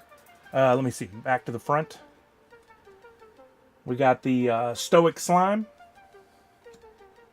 The Hard Working Wombat. The Wild Wallaby. And... Ooh, Logical Lion. Color match. He's yellow. The background's yellow. That's what we call a color match. I think that's like my 3rd nice color match on the yellow. People really like those. And when somebody likes the way stuff looks, that can actually increase the value. So I started following VeeFriends on Whatnot. My first stream, I won one of the giveaways. I ended up following other accounts that do breaks. Bought some spots in a couple. Got 2 of the Disappeared Grizzy Ghosts. No way. I want one of those. And a Black Cat Rare from a Sapphire box. Let's go. Living a Conundrum. That is a very nice card. If you want to trade one of those Grizzy Ghosts, I would be willing to trade. I want one of those. I'd be willing to trade some numbered stuff for that, probably. You don't have to by any means. It's a lot of fun. Those breaks are a lot of fun, but they also I haven't gotten involved in many because they can get a little pricey. But for the freaking Sapphire Black Cat, let's go. We can talk once I get it. Yeah, absolutely. We got the Dialed In Dog, not a rookie card, but still, I love all the base cards. Gifted Gopher. Truculent T-Rex. And last but not least, the Competitive Clown, kinda a little color match. Yellow in the wig, yellow background. Still 2 more packs. Could there still be something awesome in here? Could be. I've seen people pull some amazing, like the entire boxes are just loaded. All right, back to the front. First up is the Lit Lamb. Next up, we got the Dope Dodo. The Suffocate Hate, one of my favorite designs of a card out of all of them. And, we got the, I keep forgetting the name of these, the Balance Battles, which has the Practical Peacock and the Optimistic Otter. Those are very nice, too. Do I have that one yet? These are the ones I have so far. So I did not have that one yet. That's my 5th one. I had to tell you all a little story as I open this last pack here before we get to the Mega Box. Last night, I got the stickers numbered. I had them all laid out on the desk. I had all my VeeFriends cards on the desk here. I had a meeting. I go downstairs to fill up my massive glass with water. I come up here. I go to set it down. I caught the edge of something, and I sent the whole water all over the desk. Normally, when that happens, I lose my ish. I didn't. I kept my cool. The water was dripping off the back of the desk right near the big power strip. I pushed it out of the way. No water got in any of the holes, thank God. It had ice cubes everywhere, so I had to grab something to put all the ice cubes in. But what happened was, for the cards that were in sleeves, even though the cards were laid this direction with the opening that way, the water landed on the desk and somehow still got in there. I had to take every card out of the sleeves and dry them individually.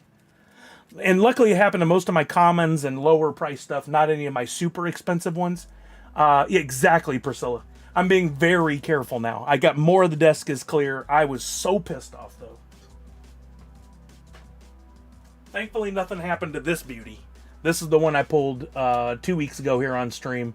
Numbered 5 of 5, Zestful Zebra, signed by Gary V, which we guesstimated to be about a $400 card. I want to look it up again this week and see if there's been any movement. And I was lucky enough to pull the Keen Kingfisher to 25. That was my lowest number pull until the 10 earlier tonight. Like Randy C, you know what? It's so funny because Kelly and Macy, everywhere we go, they get a lid and a straw. I never liked lids and straws. I like just a cup. And maybe I need to change my tone on that, my tune. All right. Ooh, Notorious Ninja. Not a rookie card, but one of the most popular characters by far. We got the Curious Crane rookie card. We got the Sleepy Salmon, or Spiffy Salmon, and we've got a backwards card. It looks like one of Misty's favorite chalkboard cards. Like a Sponge. Not numbered. There are some of those that are numbered, but I have not pulled a numbered one yet. Let's see, do I have... I think I already have Like a Sponge. I don't. Good, so I'm closer to completing my chalkboard set. I think there's, on average, there's one in every blaster, maybe. Okay, so that was a blaster box. Normally, that's a $60, or I'm sorry, a $30 box. And before we get into the Mega, which we should have the better, let's take a quick look and see what the Honorable Ohm might go for, numbered to 10. Just because I think that's a big part of it. Like, why collect? I mean, you can collect because we like stuff, but I collect because I like stuff and because I like the value and the long-term play, right? So let's look up on eBay, VFriends. Anybody, if you didn't look it up and you have any ideas, what do you think a numbered to 10 card might go for? Only if you don't know. Don't cheat. If you have an idea, if you looked it up, don't ruin the fun for everybody else. I'm going to say it's $100 to $150 card, maybe. I see y'all talking sippy cup. I don't want any sippy cups. We're gonna try Honorable Ohm first. The odds of another one of the 10 having sold, though, pretty slim. We'll put it in like that, numbered to 10.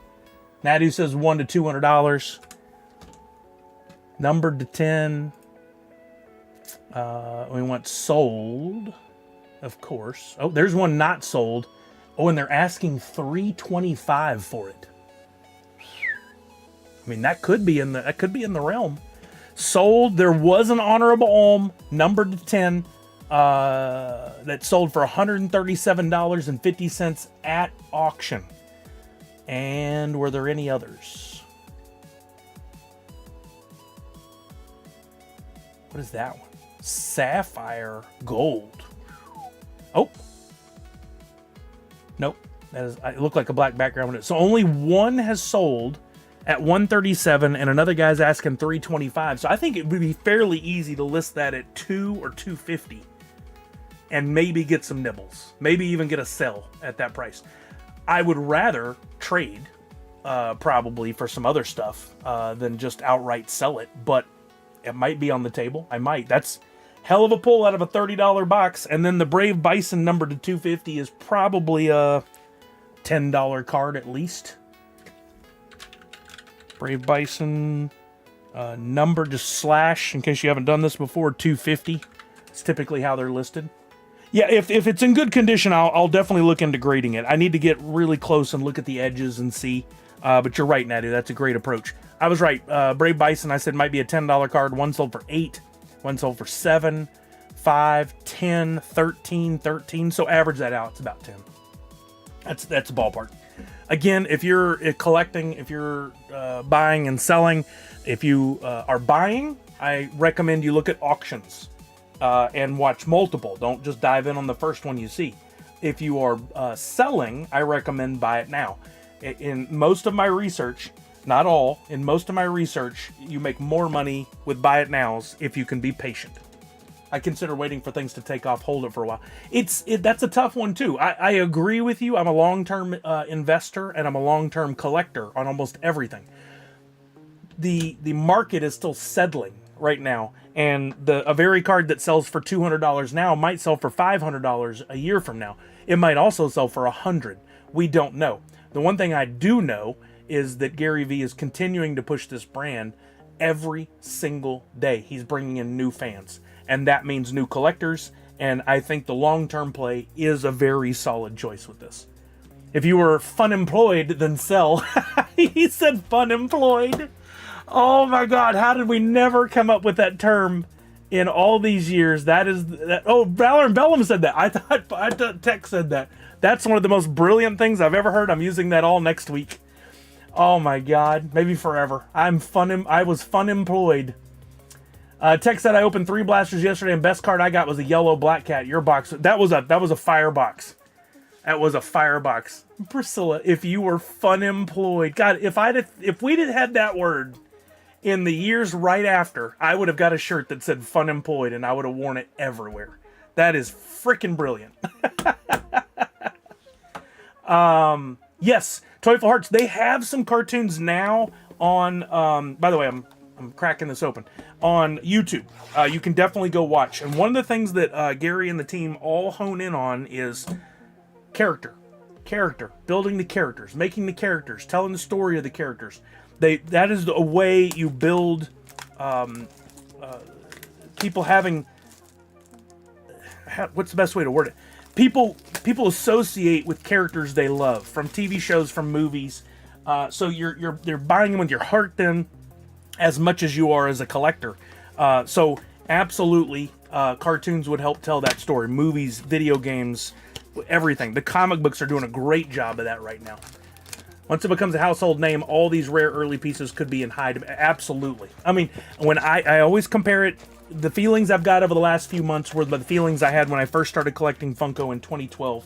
I would buy exclusives online, like my Flock Sully I got for $35 on eBay after San Diego Comic-Con in 2011, what I was watching. So that was July 2011. 15 years later, that's a $2,000 pop. Getting my boxes of Fun at the earlier Fun days and stuff like that. But I paid $100 for the night, and now the stuff I got in that one box total is worth like 10 grand from 2012 or 2013, 2014, those years. Lots of the stuff I bought, there were even commons back then, go for big bucks now. So I treat all these cards, aside from throwing water all over them, I treat them with respect, and I put them into penny sleeves, and I take care of them, and I'm going to continue to do that, because even the ones that people would toss out now as whatever could have great value in 2, 5, 10 years. And I highly recommend the NFTs too. Looking into them. Now is a downtime for NFTs, but when it picks back up, those are going to go crazy. Poppin' Stocks here. Hey, good evening, uniter of nerds. What's up, brother? How are you? I have not looked at the new site since you rebranded. I meant to bring attention to that last week. Maybe we could spend some time at it after I finish cracking these VeeFriends packs. Now I'm into a mega box. You guys saw the size of the box. It comes with 1, 2, 3, 4, 5, 6, 7, 8 packs, 7 cards each. And you have a better likelihood of pulling some of the exclusives out of here, and you can get the X Fractors. I'm not gonna alter the packs this time. I'll just show them as is.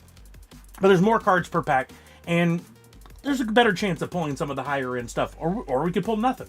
But I'm still another rare robot, second of the night. I'm really hoping for another autograph card. For the dream would be an iconic, or an erupt, or a signed card. An erupt could be a $5,000 card. So if I'm hoping, that would be amazing. I would probably sell rare robot, legendary lemur, another decisive duck, still with the same eyes, not the rare variant, the short print. We've got our first X-Fractor of the night. These are only in the mega boxes. And we've got the Well-Connected Werewolf. Then we've got the Intuitive Iguana, the Courageous Cockatoo. That's our first pack there. Yeah, I like the X-Fractors. I think that's a fun, like there's one of every card, so if you wanted to, you try to complete a set, but that would be pretty challenging. Yeah, I've seen people pull some cards that change lives. There was a stream from VFriends last week, it was last week, and a guy was on there and he got a slot and he ended up with a numbered to 5 Black Cat or numbered to 10 Black Cat, and they guesstimate the value was $9,000. And he got it on a fairly inexpensive buy-in. He said that was going to pay for his honeymoon. Independent Inchworm, Clever Crocodile, Responsive Ram, Hard-Working Wombat, all rookie cards. Come on. Oh, another of the X-Fractors. This one's the Dedicated Dragonfly. 2 packs back-to-back with the X-Fractors. There might be one in every pack in this box. Skilled Skeleton with the purple eyes. I think that can also come in different colors. And the Dynamic Dinosaur. Poppin' Stock said, doing great, on vacation, playing golf all the time. I just played last weekend. Poppin' Stock will appreciate this. Jace was here earlier. He would appreciate this. I am not a good golfer, but I enjoy playing. My wife loves playing. Her dad is a golf pro. And one of her brothers, now I don't know if I told you guys this, there's a YouTube channel, very well-known YouTube channel. What's it called? I can never remember. I'll have to look it up. But they have hundreds of thousands of followers. He applied for a job with them as an editor, and they hired him on as like on-camera talent. He's a very good golfer, very, very smart guy, very talented in marketing. He knows his own shoe brand. We've talked about McDowell's before, stuff like that. But he works for them now, traveling the globe playing golf. But last weekend we were out at this course, this fairly nice course, not too far from us. 140 yards out. I popped up the 9-iron, up and down, within 1 foot of the hole. Couldn't believe it. Hit the ball, just went up, and then stuck, and then I swear it disappeared. We thought the ball went in the hole. Me and Kelly were in the cart freaking out. And then Brian, we were playing with him, he was up ahead of us. He texted me, and he goes, "You're 1 foot away." And literally, I just walked up there. I didn't even have to putt it. It was a gimme. It's the closest I've ever come to putting it in from that distance away. Don't turn that into something dirty. Wild Wallaby, VFriends, or First Chrome. Gifted Gopher. Truculent T-Rex. Brian Butts will have another great announcement tomorrow, and then some other stuff maybe Monday. Yeah, I love it. We got the Dope Dodo. Come on, something hot right here, right here, right here, right here. Oh, we got a backwards sketch or chalkboard. I'll turn it around. I think all of them come in backwards. Not numbered, but it's the Bullish Bull. So I have another one to add to the collection. I'm going to put it over here with this one. I didn't look to see what's next. We got the Swaggy Sea Lion and the Eager Eagle. All right, so far nothing numbered or super short print. Hopefully we got one in here. We'll see. No, I've seen people try that and hurt themselves, and I definitely don't need. So he took it out of the hole and put it 1 foot away. I would throw hands. I would have to hurt the man if he did that. That's hilarious. Oh, another Suffocate Hate. Again, I love the card art on that one. Curious Crane. Spiffy Salmon. Confident Cobra. One of my favorite by the art. I love the art on this one. A Manga Speckle. Not one of the numbered ones, but I love the Mangles, and I don't have this one yet. Kingfisher. Followed by the Tolerant Tortoise and the Gracious Grizzly Bear. I love the Manga Speckles. So far, those are the ones I've collected. I think that's one of my favorite cards in this whole set, the Forever Phoenix. Honorable Olm, I've had luck with him. The Dolphin, I've got a couple of those, I think. Yep. The Caring Camel and the Boss Bobcat. Unfortunately, these did take some water last night, but thankfully it seems to be no damage at all. I dried them off in time. But I just love that speckle background. I think those are beautiful, and I love the different variations of the characters, and I love the colors. Like that'd be some good shirts, t-shirts out of this art. I mean, just the main art, not the speckle. You can't really do that. Not yet. One day they'll figure it out. All right. 4 packs left in here. We're about halfway through this one. We're still waiting for the big hit here. We're still waiting for the Erupt or whatever comes in one of these. Something felt different about that when I first opened it. It looks like the second card is different than the others. Could it be? Oh, finally! I needed Considerate Cowboy. I don't think I'd pulled one of those yet. That helps me get one closer. I think I'm 12 cards from completing my set. Sentimental Salamander. I thought that one was something different. It was not. My top 3 favorite characters. My favorite character, I'm going to set that face down so I don't see it. My favorite character is the Impeccable Inostranet. I had really good luck on this one. Pulled numbered 1 out of 99. And after pulling this one, it became my favorite character. I did the online, you can do an online quiz. You answer a bunch of questions, survey, and it'll tell you what character you are. I'm Reliable Rat, but I don't want to collect Reliable Rat. I also really like the Notorious Ninja because that was the first comic I bought. And I really like the Rare Robot. What's the value on the rarest, most expensive VFriends card? So there was a Black Cat Erupt, 1 of 1, that a guy offered a $100,000 bounty on if it was pulled. It was pulled. The person who pulled the card declined the bounty and sent it to auction in hopes that he'll get more money. Last I saw was a couple days ago. It still had 5 or 6 days on the auction. We can look this up and see where it's at now. And it was at $32,000. There are still some other 1 of 1 cards that have not been pulled that could fetch really good money. Tech, do you have any idea? Thank you, by the way. Do you have any idea what that auction is at now for that Erupt Black Cat on the 1 of 1? There's still a 1 of 1 signed Mr. Beast card that some people have predicted will be worth more than that, possibly. There's some those Erupt cards, huge money. The iconic cards, Tech has one, big money. The 86 football, big money. Some tens of thousands, maybe hundreds of thousands on a few. All right, Sentimental Salamander. The sketches, 150, 300 bucks easy. It absolutely might, Priscilla. It's a lottery ticket. See, Toyful Hearts, that's a tough question. I think I might have as well, but what this person did could make or break the current value of all cards, all VFriends cards. If it only sells for $50,000, we know that it's not as strong of an IP as we would have hoped. If it sells for more than 100K, he helped tell the story that this is on the map. It is a thing. The guy who put the $100,000 bounty up said he will not be bidding because he wants to see what happens, not out of spite. He did that to help the entire thing. He's a smart guy. He probably has hundreds of thousands of dollars of cards. If he helps promote it by making a huge purchase like that, it only sends the value of his cards higher. But if it goes for over 100, that's really good for the whole community. I want to look and see where it's at. Enamored Emu. Tenacious Turkey. I have a feeling the next one would be the spot. Oh, that is an X-Fractor. I thought maybe it was a numbered X-Fractor for a second. That looked awfully pink. The Grateful Gar. The Passionate Parrot. And last in this one, the Badass Bulldog. All right, we still have 3 more packs. I think we still have some fire in here. I think whatever the fire is still in one of these packs.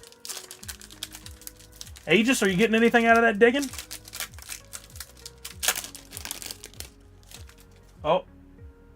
I always like when I open a pack, and let me show you from the side, and the card, something, has caused that one to stick out a little more. No, Bubba James, that was sarcasm. I haven't set that up. I was just being facetious. I don't think Aegis is listening. I think they just go through the different accounts and try things. Gracious Grasshopper. I might be missing this one. If you pull the card, then throw us a pizza party. Okay, if I pull the 1 of 1 signed Mr. Beast, pizza party on me. We'll go from Priscilla's party to a pizza place. I'm buying. Oh, Vibin' Vampire. Another great character. I love that he's upside down. Humble Hummingbird. First V-Friends card. Zealous Zombie. This would be a runner-up for one of my favorites. I just like how colorful the zombie is.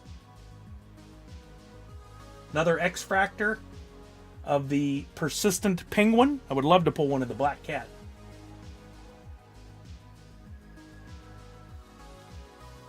The Observant Oyster. And last card, the Authentic Anaconda. Oh, this Mega's sweating me now. We're down to 2 packs. Then an NYCC. If I pull the 101, I'll do a pizza party there too.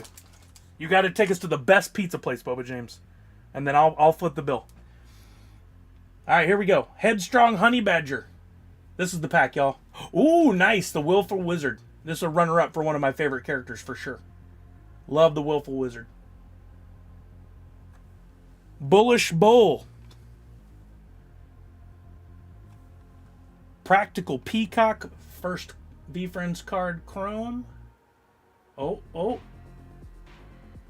We got one of the Balanced Battles. This one's not numbered, is it? It looked extra shiny. No, but this is the Happy... It looks like a crab, but I know that's not what Happy would be. And the Accountable Ant. That was turned upside down, so let me turn it back for the next card reveal. Hopefully there's something right behind this one. The Monday Mole, which had a different name apparently. Before Topps Chromes 2, it was the F Monday Mole, and the F was it was fudge. You don't, Toyful Hearts, I agree with you. The Hermit Crab, that's Honorable Hermit Crab, duh, okay. The F Monday Mole, and the Kind Warrior. There's another really popular character, comic book for the Kind Warrior. Only 1 pack left? Or did we hit an awesome blaster and more of a mid-mega? I don't know. I don't like to use that word. I don't like to say meh. I don't like to say mid because I still enjoy all this. And you're going to hit some and you're not going to hit others. But hopefully this pack has got some fire in it. Let's see. The Boisterous Beaver on top there. Nadu, I actually use one of those apps. I haven't looked at it in a while. I haven't logged everything, but I've been working on it. Perfect Persian Cat. Bad Intentions. Oh, a numbered Mel Robbins. What? Not autographed, but numbered. 8 of 10. Another out of 10 on the night. Oh, Mel Robbins, Content Condor. My wife actually is a big fan of hers and had told me all about, she has a book and a podcast, Let Them, which is about letting other people just do their thing and do all their bitching and whatever, but not affecting your life. But a numbered to 10 Mel Robbins. Whoa, it's a night for the 10s, and we're not done. The cards behind them look a little different. Look from the side. They're not lining up just right. This might be one that's back-to-back. Let's see. Come on, Erupt or Iconic. Oh, it's a Mega Heads. We get 1 per box. I totally forgot. Mega Heads of the Moose. I love the Mega Heads. I have the Moose already. That'll be up for trade. What else we got? Anything else in there? The Knowing Gnome. And last card of the Mega, the Thoughtful 3-Horned Harpic. I like the Harpic as well. So no numbered until we hit a numbered to 10, and that's what you want to do. If we're going to hit anything numbered, let's go low. Number 8 of 10 with Mel Robbins. Let's take it. You think I look like Mel Robbins, Linder? I'm just kidding. Let's take a look. Let me put that in a sleeve first. And let's take a look at what Mel Robbins might be worth. That's awesome. That's another 2 numbered to 10 in the same night out of 2 boxes. Total in for the night was $100. Not even 100. 30 and 60. So $90. Well, plus tax, right? But let's see what a Mel Robbins goes for numbered. She has a lot of fans. And I don't know that she's ever had a card before. This is her rookie card, I think.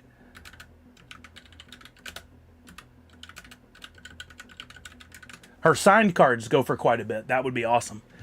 All right, one sold for $42, number 10 of 10 at auction. Oh, here, you guys can't see, sorry.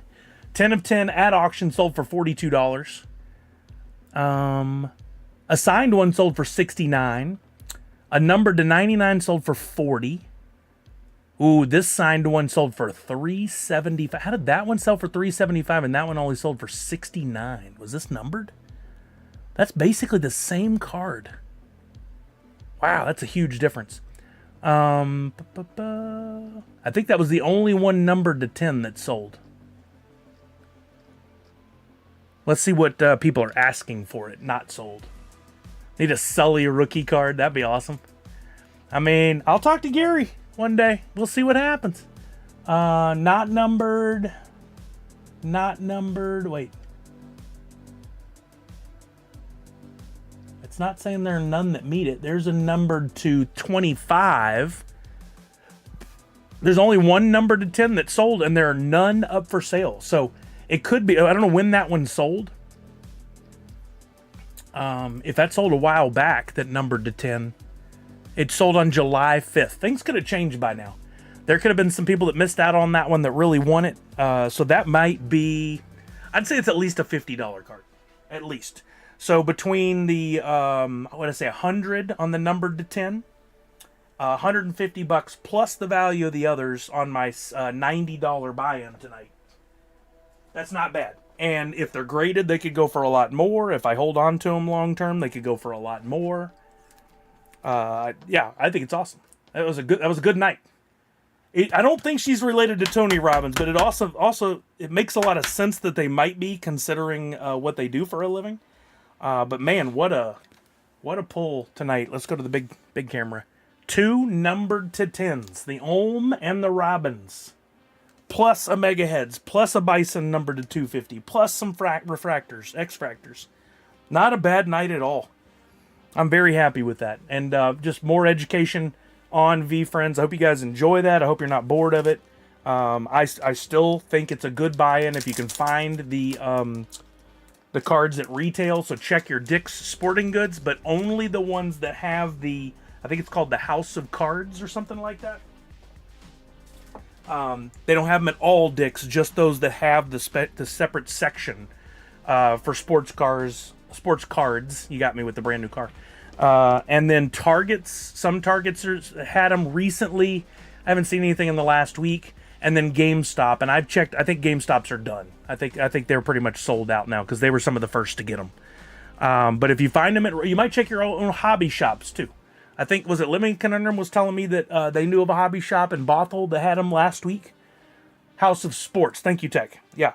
There's only certain locations, but I saw not too long ago somebody posted a House of Sports that had a huge section of VeeFriends cards. So if you're near one, you might want to pop in and check it out and just see. What a night! I still can't believe we pulled the Ohm, and that's number 1 out of 10. I think that has more value than a 2 out of 10 or a 5 out of 10. Maybe the 5 might be good, but a 1 out of 10, pretty dope. Living Conundrum says, yep, they had 2 hobby boxes, several Mega and Blasters. Most hobby shops are selling Mega and Blasters at retail. The hobby is hit or miss. If you can get a hobby at $250, I say buy it and hold it. Don't even open it. But most places are selling for more like $450. First one off the presses, exactly. Which is why, like, when there are hand-numbered things, back in the day especially, when toys were first made, if you could get the first ones, they had a better mold at that time, and that's why people wanted those. But now that we've moved into the digital world and numbered cards like this, it's still, people want the low numbers, the 1s, the 2s, out of whatever. So the ones at $7 a pop, Nadu, confirmed with Priscilla and the visual that they shared, are hobby boxes. If you're going to get into this, you need to know the difference between the Blaster, the Mega, and the hobby. The hobby is the highest end one you can get. That's $250 was the suggested retail price. I think it comes with like 8 or 10 packs with like 6 or 7 cards each. I don't remember the exact numbers. But they have the highest likelihood of pulling the very rare cards. They have a slightly better chance percentage-wise. I don't know how exactly that is. I don't think they share those numbers, but it is higher. Then the Mega is the middle one. It's the only one where you can get the Mega heads, one per box on those guaranteed, and that's $60 retail. And right now, if you can find it, that's what the price is. In a few months, when they're all sold out everywhere, if you find them, they're probably going to be hundreds of dollars, which is why I'm keeping some.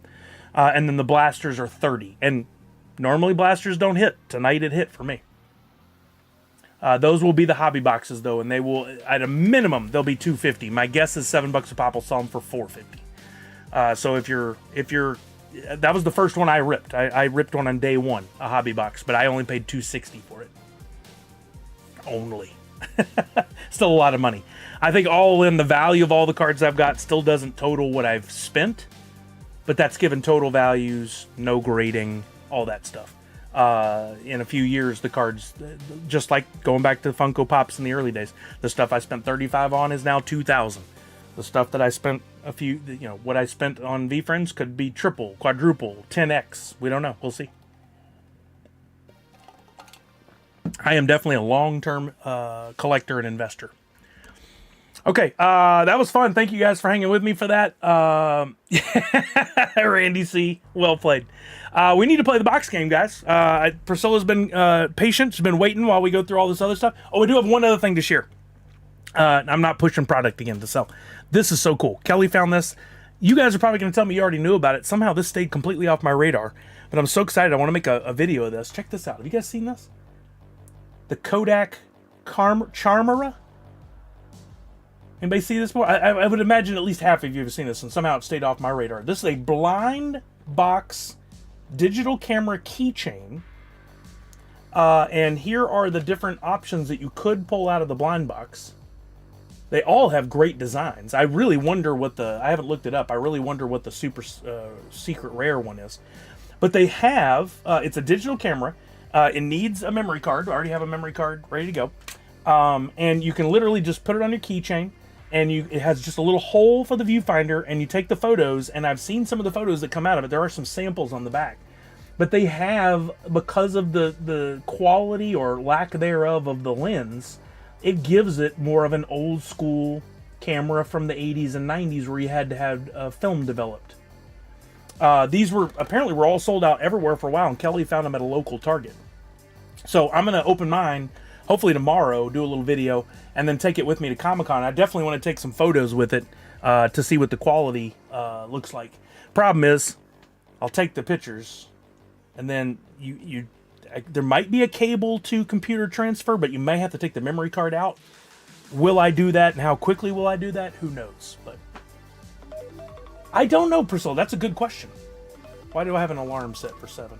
Oh, because I set last night's alarm was supposed to be for 7 a.m. and Siri misheard me. Luckily, I did not wake up late. Busy day. Couldn't do that.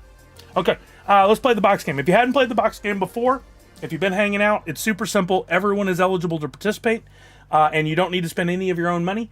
You earned Sully Bucks by watching the stream. I did not give any extras out today, but for every 10 minutes you were here, you earned a couple of points. Let me move these around real quick. And you can check your current balance of your points by typing in ! Points. Yeah, Linder, that's an independent seller selling it for that much. Retail was like $35. So check your local Target. I forget where else she said they had them, but you might be able to find that somewhere at a local store. That's just somebody who bought them and is flipping them on Amazon. Probably not sold directly from Kodak. If they did, it would be $35. You can check your points like Willibard just did. Everybody has points. You earned them just by watching the stream. You only had to have been here 5 minutes. I've got 5 boxes that are currently empty. These were designed for me by Butwasted, who I need to message about a thing. And I'll have 5 prizes. The prizes are these 3 things. I'll show everything. Thing from Priscilla that I'm going to make into a prize pack.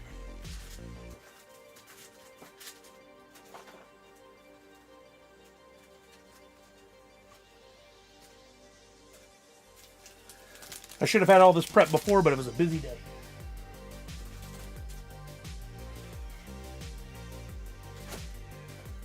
And let's see, last week, what did we give? Oh, Misty finally won the Mandalorian last week, so we need another pop.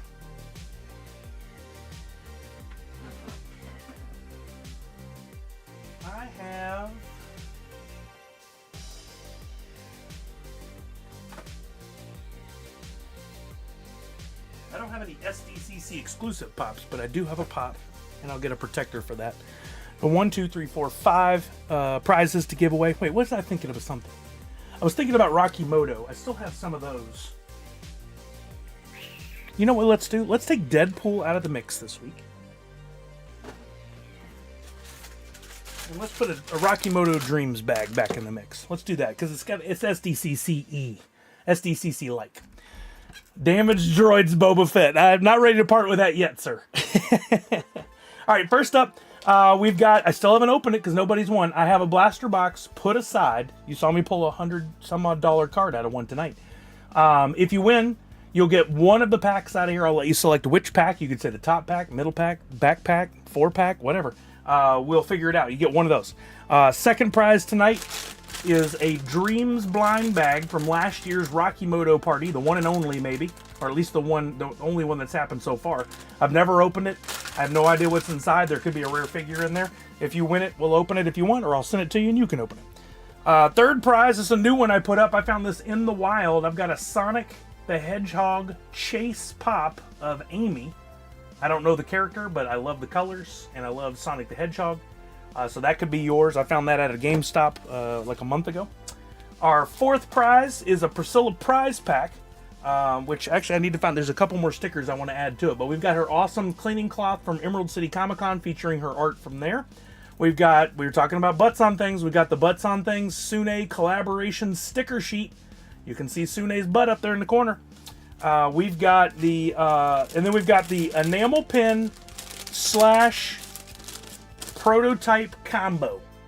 You get not only the production pin that people could buy at the booth, but you also get, I gotta show it in all its glory, the circle back silver plated number 1 of 3. There's only 3 of those in the world, and you'll get one of those. Thanks to Priscilla who granted us the prize, all of these prizes. And then I also have a sticker and something else I'll put in there that's hers. I'll find those once we get the game going. And then last but not least, we've got the Bitty Pop Spider-Man, because the movie's coming out in a few weeks, the Spider-Man Bitty Pop blind bag.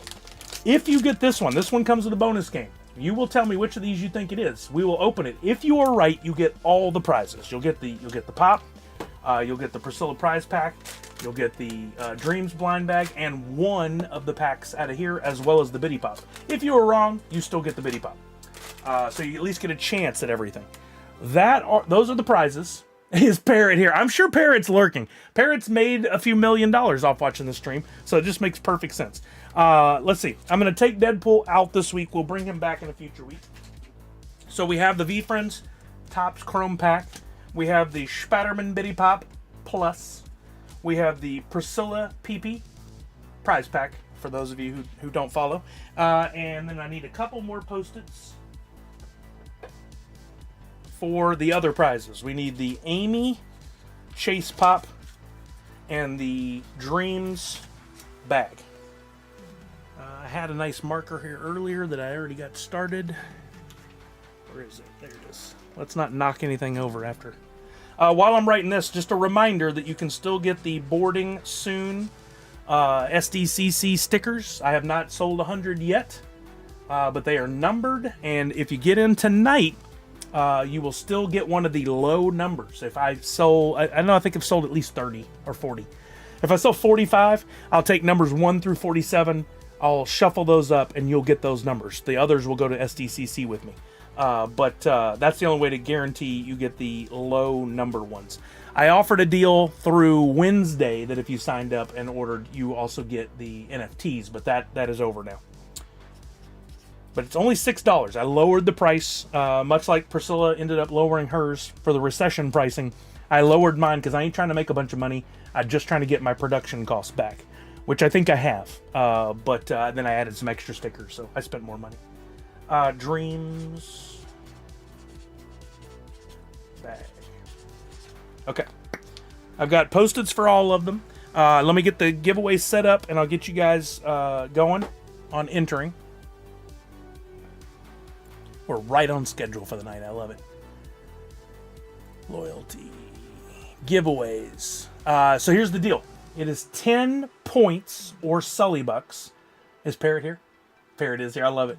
It is 10 Sully Bucks or points, the same thing, for each entry. You can buy anywhere from 1 to 150 tickets. That's the max, which would cost you, do the math, 1,500 of your hard-earned points. You could buy just one ticket and win. It's possible. The only requirements I have are, 1, you must give me a U.S. shipping address if you win. You can live anywhere in the world. You guys know the spiel by now. You can live anywhere in the world, but when it comes time for me to deliver, I must get a U.S. shipping address. That could be a friend of yours that lives in the U.S., or it could be a reshipper or a freight forwarder, as I heard it called. That's up to you. You also, if your name is chosen, I'm going to give you 7 minutes to enter, and once I choose your name, you got 2 minutes to respond to me. I love it, living conundrum. You got 2 minutes to respond to me and let me know what box number you want and what prize you hope to win. If you don't respond within the 2 minutes, we draw another name. I will set a timer, no exceptions. Here we go. Box game giveaway starts meow. Entries are 10 Sully Bucks each. I didn't go with the recession. 10 Sully Bucks each. And you can enter by typing in exclamation point enter followed by the number of tickets you want, or exclamation point ticket followed by the number of tickets that you would like. And so it gets everyone's attention, because sometimes this helps while I load the boxes. That'll let you know that the box game has commenced while I load the Post-its. I will show the prizes again one more time before we finish up our 7-minute entry period. In case you weren't paying attention. I don't know if we have a Falconer here tonight to help us. Parrot is in for the max, and Parrot quality stocking and or participation over the years has got the points to cover it. So good job, Parrot. Okay, I'm gonna get my Post-it notes. I'm gonna shuffle them. I'm gonna put them in these boxes. I will not know which one is in which box. I do not cheat. I don't want to know. I'm not trying to rig this thing. I don't need to rig this thing. It would do me no good. But somehow, it seems like box 3 is more than half the time has been the hot ticket item. The item that you want. Somehow it works out that way. But I've become a pro at putting these in there. They don't stick. But when I first put them in there, they felt like they stuck. Molly Watt, how are you? I did not get to send out the prizes from previous weeks. I apologize. I really wanted to do that this week, but work just got out of control. I've had to work in the evenings too, and so I just couldn't do it. But I will do my best when I get back from SDCC to get it shipped out quickly. Who knows? Maybe I'll end up being able to help out a couple people with things, and I could just ship it all together. Boba James with 1. I like it. 2 minutes have gone by. 7 minutes total entry period. He may not be done. He may buy more. We'll see. Master Ies, how you doing? Boba James not wasting my points. He's waiting for the Boba Fett to eventually come up. It's going to be a long wait, buddy. All right. Box 1 is loaded. Box 2, 3, 4, 5 are all loaded. The prizes once again. We have a brand new prize in tonight. This is probably what somebody will win. The Sonic the Hedgehog Chase Amy Pop. I have no idea on the value. Probably 20, 30 bucks if I'm guessing. We have the V-Friends Blaster Box. You get a single pack out of here should you win this one. A single pack out of this unopened box. We've got the Dreams blind bag from the Rocky Moto party that happened last year at San Diego Comic-Con. We've got the Priscilla prize pack featuring not only the production pin but the silver-plated number 1 of 3 enamel pin. We've got the sticker sheet, the collaboration between Sune and Brian Cook Butts on Things. We've got the cleaning cloth, and I really need to organize this. I've just been tossing stuff in here for so long. We've also got, I know I had more of the stickers from Emerald City Comic Con. I had plenty. Oh, here we go. We've got the Emerald City Comic Con tattoo. Temporary tattoo, not a permanent one. And somewhere in here, I know I have more of that sticker. There it is. The Emerald City Comic Con sticker as well. So you get a whole prize pack from Priscilla that includes the prototype. And last but not least, we got the Bitty Pop blind bag that also triggers the bonus game. So the Bitty Pop blind bag bonus game bonanza. I will show the winner if they pick this one. The back in detail, they choose which one they think is in there. We open it. If they're wrong, they get the Bitty Pop. If they're right, they get all of the prizes, with the one caveat being one pack out of this box. All right, we're at 4 minutes. You got 3 minutes left to enter. I know it feels like forever, but somehow I'll still miss the 7-minute mark. Do we have any questions? Now would be a great time to ask. This is a kind community full of people who will not be an a-hole if you ask a question that you should know the answer to. You don't know the answer until you ask. All right? So it's fair to ask questions in this world. When people tell you not to, tisk tisk. I don't have room for that in my life. I have room for kindness and positivity. Any questions? Any thoughts? Any SDCC circlebacks that you forgot about earlier but you want to bring up now? Bubba James, see previous comments. That is the answer. Roll it back 5 minutes and watch again. This is a DVR, right? Justin, how are you? Justin, will we see you at Comic-Con, sir? You and your mother, maybe? That wasn't a say hello to your mother for me, but please say hello to your mother for me. Your Posca pens, are they a specific type? They are the Posca brand, but they are specifically the ones I like the most for autographs. This is a finer tip one. This is the what does it say? Sorry, I can't read. Is that in? That's because that's in Japanese. I don't know. I don't know what the thickness on that is, but that makes a finer line. I found for autographs, depending on what you're getting autographed, these thicker ones are a little better. Like for a pop, this is better. For a comic book or something, maybe a sports card, a card, that's better. But it is the Posca brand, and it is their what do they call them? Hold on, I'm looking. You still got 1 minute to enter, everybody. That's a great question, by the way. I've only ever had one problem with these. Water-based pens. And this is a PC3M, the finer one. It says it right there, next to at the bottom. PC3M is the model for the finer one. The thicker one... Well, the thicker one is the 1.8 to 2.5 millimeter. This is the only problem I've ever had with this pen was this exact one. And I just got done telling Yoko how good these pens are. And then I shook it up. I handed it to Adam Baldwin. He shook it up, opened it, and somehow blue paint went everywhere. I've never had that problem. He had that problem. I don't know what he did. But maybe he's just too strong and that was a problem. I don't know. Copic area paint pens are great as well. Listen to Priscilla. She knows.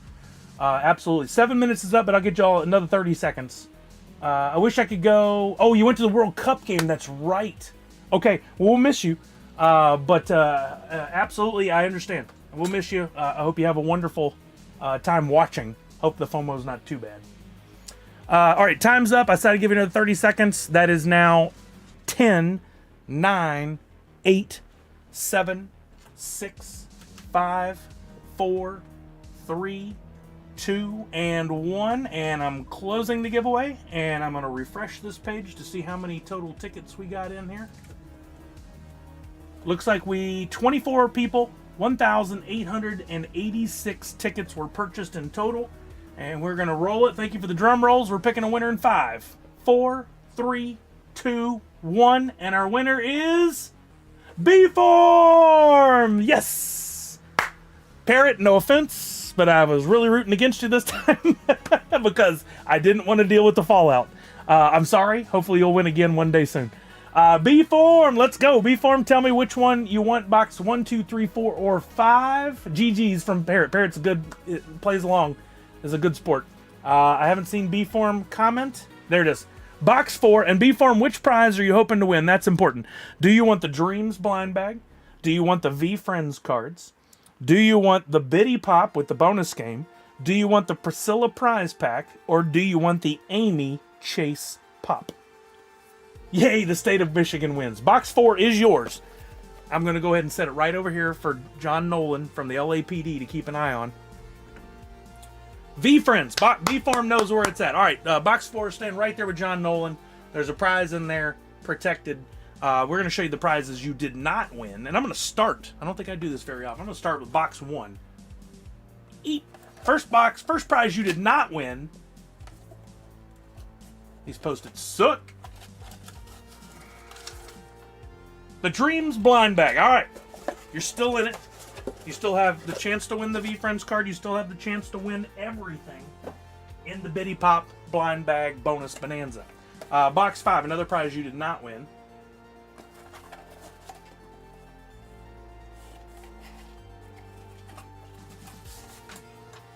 Ooh, your bonus round Spider-Man Bitty Pop blind bag bonanza is gone. You can't win it all tonight.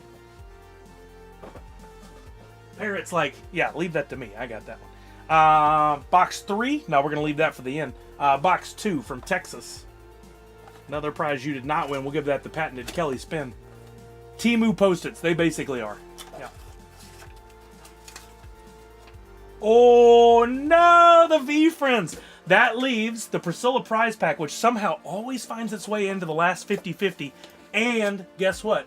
The Amy Sonic Chase Pop, which I think is probably what you won because that's just how that goes. We're down to box 4, box 3, a prize you didn't win. And box 4, John Nolan is going to hand it over. Chasing Amy. Well done, Priscilla. Well done. She's on a roll tonight. Fun employed. All right, here we go. Box 4. This is the prize you did win. One more reminder, because this is when I have the most attention. You can still order a sticker from me tonight. Fill that out. $6. You get a sticker delivered to your house. No additional fee for stamps or any of that. Priscilla, this is the commercial break right before the big finale. Box 4. The prize you did win. B-Form.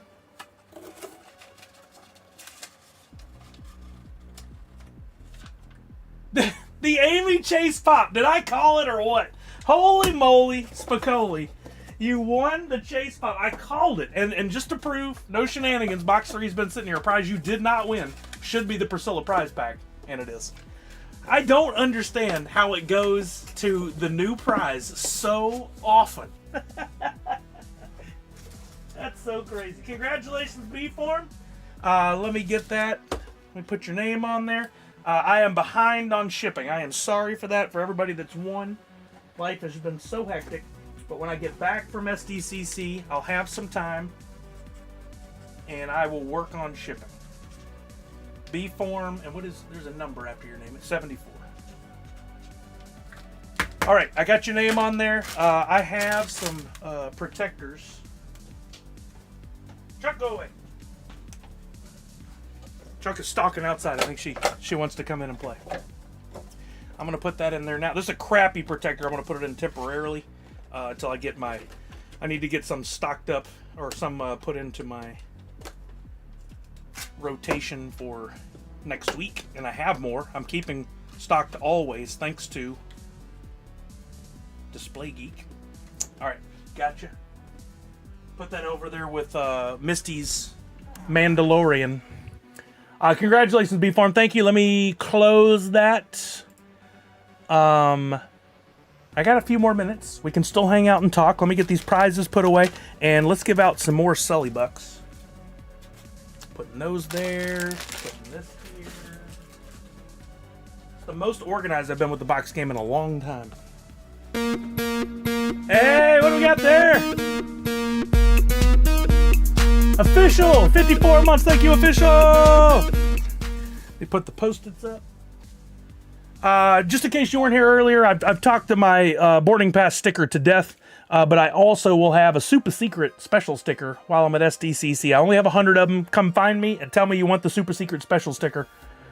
There's no special password.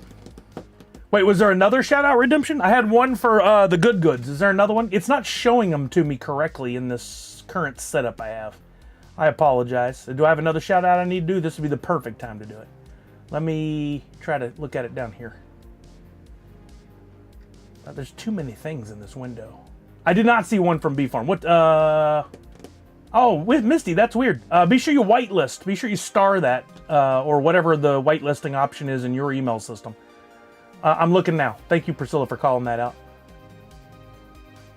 I have 2 chats now, and stuff gets lost in there.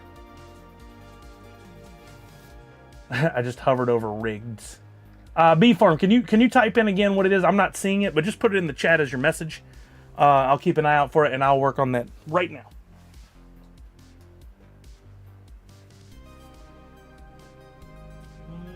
I don't want that posted. Where's my other?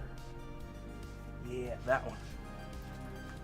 It was Lloyd's Redemption. Happy belated birthday, B-Farm. Oh, okay, good. Awesome. Okay. B-Farm, happy belated birthday.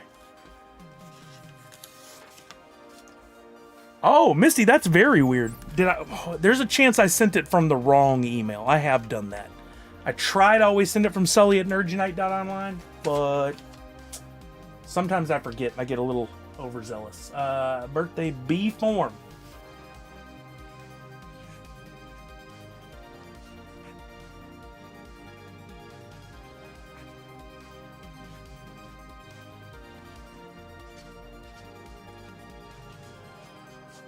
I think I'm the worst at drawing R's. I suck at drawing R's. I don't know. I can never get that drawn correctly.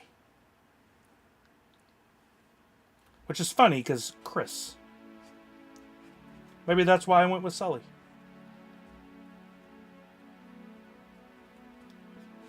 They all look like they're leaning forward.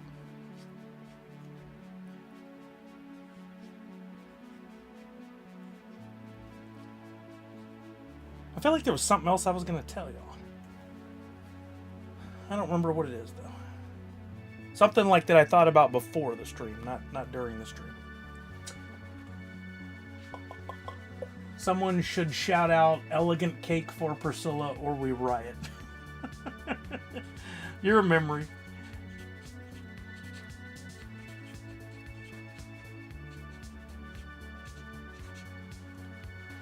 Was it happy belated? I'm happy birthday. I'm sticking with happy birthday. It just looks way better. I'll you know what? I got this. Hold on. I got it. Belated's still gonna be in there. Hold my beer. My stepdaughter, Macy. She's got a great sense of humor, and as she gets older, it's getting better and better. She's obsessed with these Nidos. I told you guys about this, but also with these Sony Angels. You guys seen these? The little naked butt babies that go on your phones.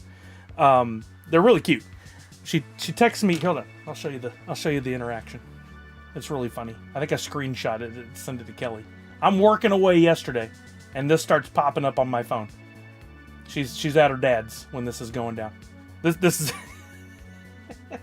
I'll read it. But see how the all caps? She's like, Sully. Curious Bear. That's a new toy store in town here. Restocked on their Nidos. Can you or mom maybe go, please? And I responded, I'll alert the news. She said, I don't know what that means. I was like, I can't. My day's crazy, but check with your mom. And then she said, okay. Beg her. I'm going to go in and get on my knees and beg Kelly that we go get the Nidos for Macy. As it turns out, they did have Nidos, and they were super cool. Kelly did go. It just cracks me up. Like, she is so into them. And I can't say, how are you into these things? That's so stupid, because I know she'll just go, Pops. I do love her, and I have gone to the toy store for her before. I just couldn't do it yesterday. She is, and I don't mean this to say she acts like she is, but she is spoiled. She gets pretty much everything she wants, and I have concerns about that too, because I've seen how that goes for other people. So we definitely talk to her about it a lot, and you know how lucky you are that you get all this stuff? She asked you first because you know, honestly, if she knew how much she could get away with by just asking, she would ask more. But I'm not about to clue in on that. I'm not about to give that away. Falconer, hi. I'm at a loud event, so couldn't hear all that much. It said try again later, so didn't even know it went through. Wait, try again. Oh, the shout out. Gotcha. I think he knows that I'm working on it, but if somebody could put that in the chat.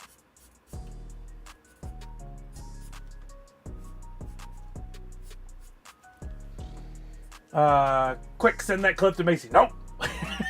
Are you sure Macy isn't? Yeah, she doesn't come by the streams. Thank you, Priscilla.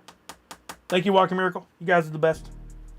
Hold on, let me break out the spectacles for this again.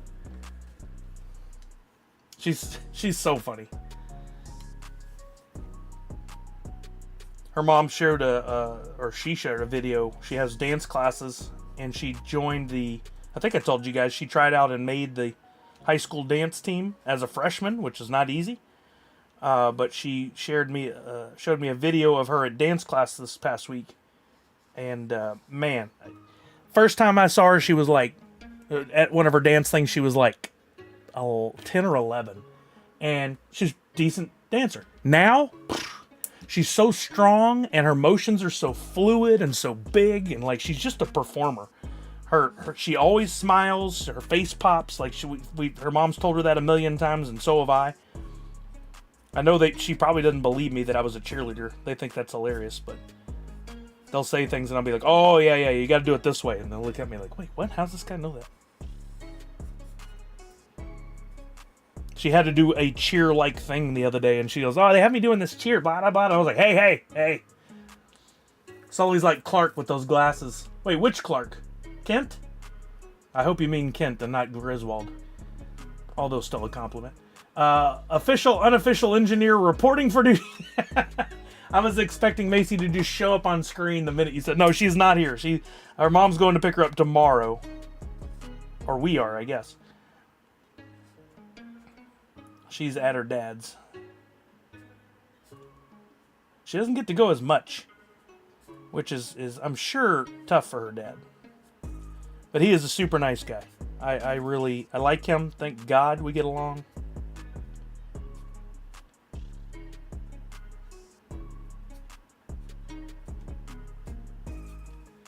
All right, almost there. I think we need to add a little something more to this, and I think I've got just the thing. And I'm hungry again. Is that it? Yeah, I think it is. Clark Gregg. Huh? I'll take it, Chuck. Kent. Okay, good. I like Clark Gregg. I'll take that. Why does that seem funny?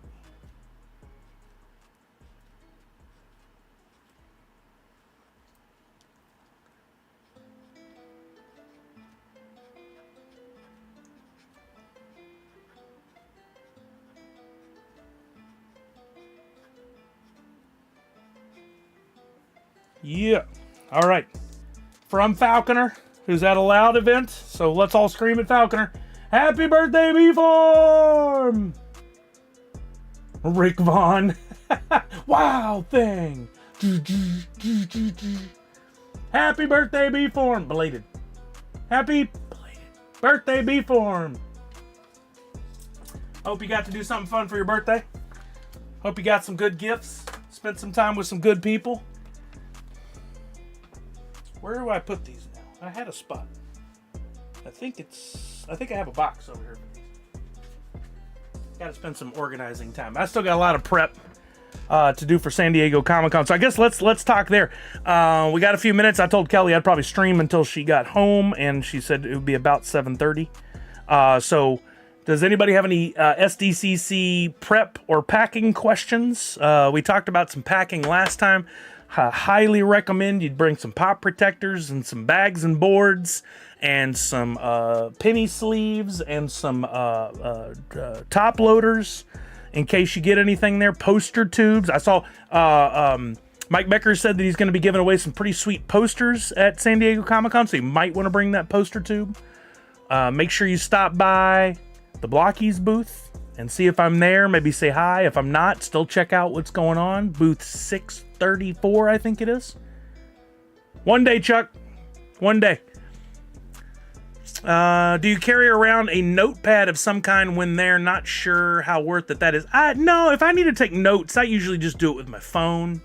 I mean, I'm more concerned about having a backup battery so that I have able to use my phone all day. So I usually am not worried about, eating the battery up because I have the recharge capabilities. Make sure you bring your cables. My last trip, I actually forgot to bring my cables for the first time in forever. I highly recommend. Let me grab it. Hold on.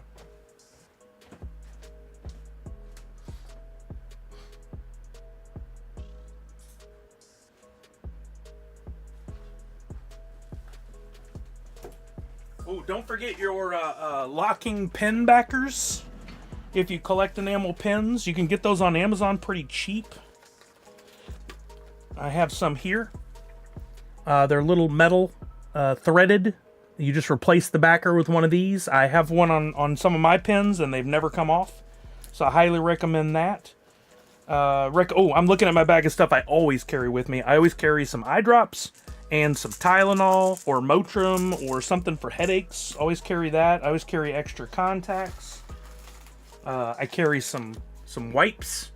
Just in case you need to take as my grandmother affectionately called it, a whore's bath. I'm sure that is going to get some people talking. She was talking about like a sink, like clean under real quick. But when you're on the go and you need to take a quick, this is what I went in to get though. This is one of the best travel things I've ever purchased. It is one of these 3-in-1 chargers. It only requires one cable. I think Kelly might be home. Kelly? No, the dog's making noise. The dog never messes with anything. This is a 3-in-1 charger, and it only has one cable to go in, versus normally you have to carry cables for all your stuff, and it's a USB-C. You could put your phone, you can put your watch, and you could put your headphones all on there. And I think the phone, you can actually do 2 phones. Another phone can go on the headphone charger as well, and it's very compact. I think I got it for like $30 off Amazon. This is amazing. I still carry the individual cables with me, at least smaller ones. Oh, she must be home. I heard Chuck fall up the stairs. You're standing. Yeah, I've been standing the whole time. We Hello. were just talking SDCC, about to wrap things up. Oh, cool. You showing them your stickers yet? Pulled not 1, but 2 cards numbered to 10 in the world. What? Wait, it's Mel Robbins. I love her. Yeah, I told him how you liked her. She numbered 8 out of 10 in the world on her. That's crazy. Yeah, it was a good night. Did you hear Charlie fall up the stairs? Only dog in the world So that can bad, fall she's up the insane. stairs. Cool. Okay.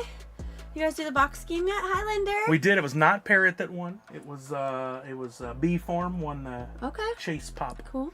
Hi, Nadu. Highlander, a walking miracle. Hi, everybody. Chuck. Yeah, we hear everything. Bubba James, We have you wired up. Buzz King. Nadu, will you be at Comic-Con? He's trying. Okay. His flight situation is dicey, it sounds like. Dang. He's having a hard time getting out of there. Okay, who was it that was going to join us for the rookie panel? Walking Miracle. She says that's a priority for her. Yep. Okay, good. Linda, will you be there? Will Misty be there? Liz Misty will be there. Okay, Yep. good. I have a list of everybody who ordered stickers, so I know who says they're going at Good. I least. saw Priscilla was streaming earlier, but I was working and couldn't Yep. get on and look at it. I caught the last few minutes, and then she raided over here, so everybody was cool. in her That stream worked as out. well. Hi, Miss Jessie Star. Yay, Linda will be there. Okay, cool. Hopefully we'll see you all at Priscilla's party. You know, everybody you didn't ask The about very is least. now hurt that if they're going to be there and you didn't I ask only them. asked people that have been there before. I just asked people I've seen there before. Priscilla's going to be there. Yeah, Yes! Priscilla! So fun. I'm so excited to see all of you.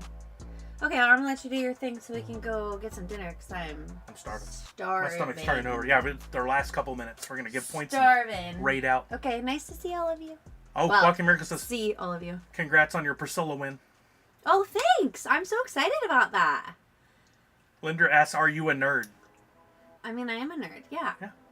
Yeah. I'm my own kind of nerd. Oh, yeah, Priscilla says, did you figure out which figure? So did she get I to was pick in looking, advance? but no, it's first come, first serve. Is this first come, I first think. serve? Yeah. That's what I understood from the email. Anyways, maybe I read it wrong. Misty, there's no SDCC without Priscilla. I saw this rule on the website. Yeah. For real. I agree. I agree. It is first come, Yeah. first serve. Okay. Yeah, but you can kind of have your eyes on one or the other. Yeah. I think I was going to let you weigh in on that. Does that too, if include there was something preview you night? really Because wanted. she won't be there preview night. True, I will not.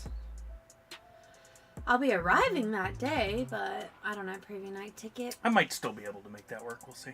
Yeah, maybe you could get me in, In sneak me fact, in. no, wait. You know what? I can. Yes, preview night is included. I will be able to get her in. Well, she'll come see you. Yay! I just realized. Okay, cool. Very cool. Instead of Good one, Drew, Zach let's Bonford. name our kid Drew. Oh my gosh, that's No, that's funny. weird. Only if you say it backwards. Drew. I feel Ooh. drunk saying it. Okay, cool. All right, sweet. Let's give everybody some Sully bucks. Let's Yeah, get a raid lots of going. Sully bucks. How many?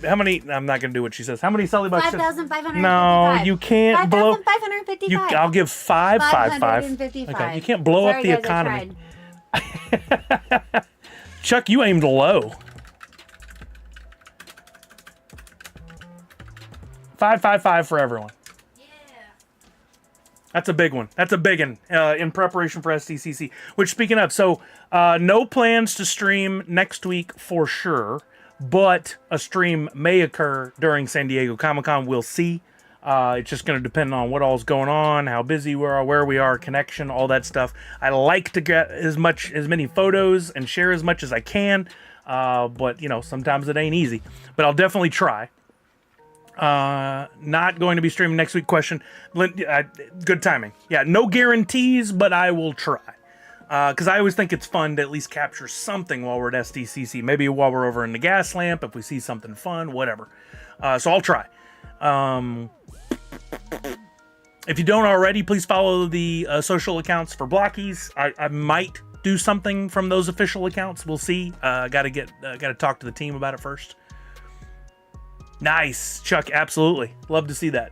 Please share.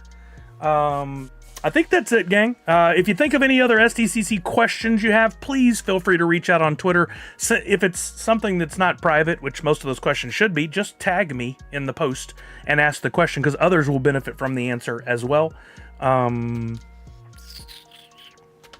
I don't know. I think that's it. Otherwise, I'll see you guys Thursday at Priscilla's meetup. Make sure you make it there. Bubba James said I have that same charging thing, but the output for the phone is 10, not 15, that an iPhone can accept. So sometimes it'll be slow charge. Oh, I maybe mine's a newer one. I feel like it charges at the same rate.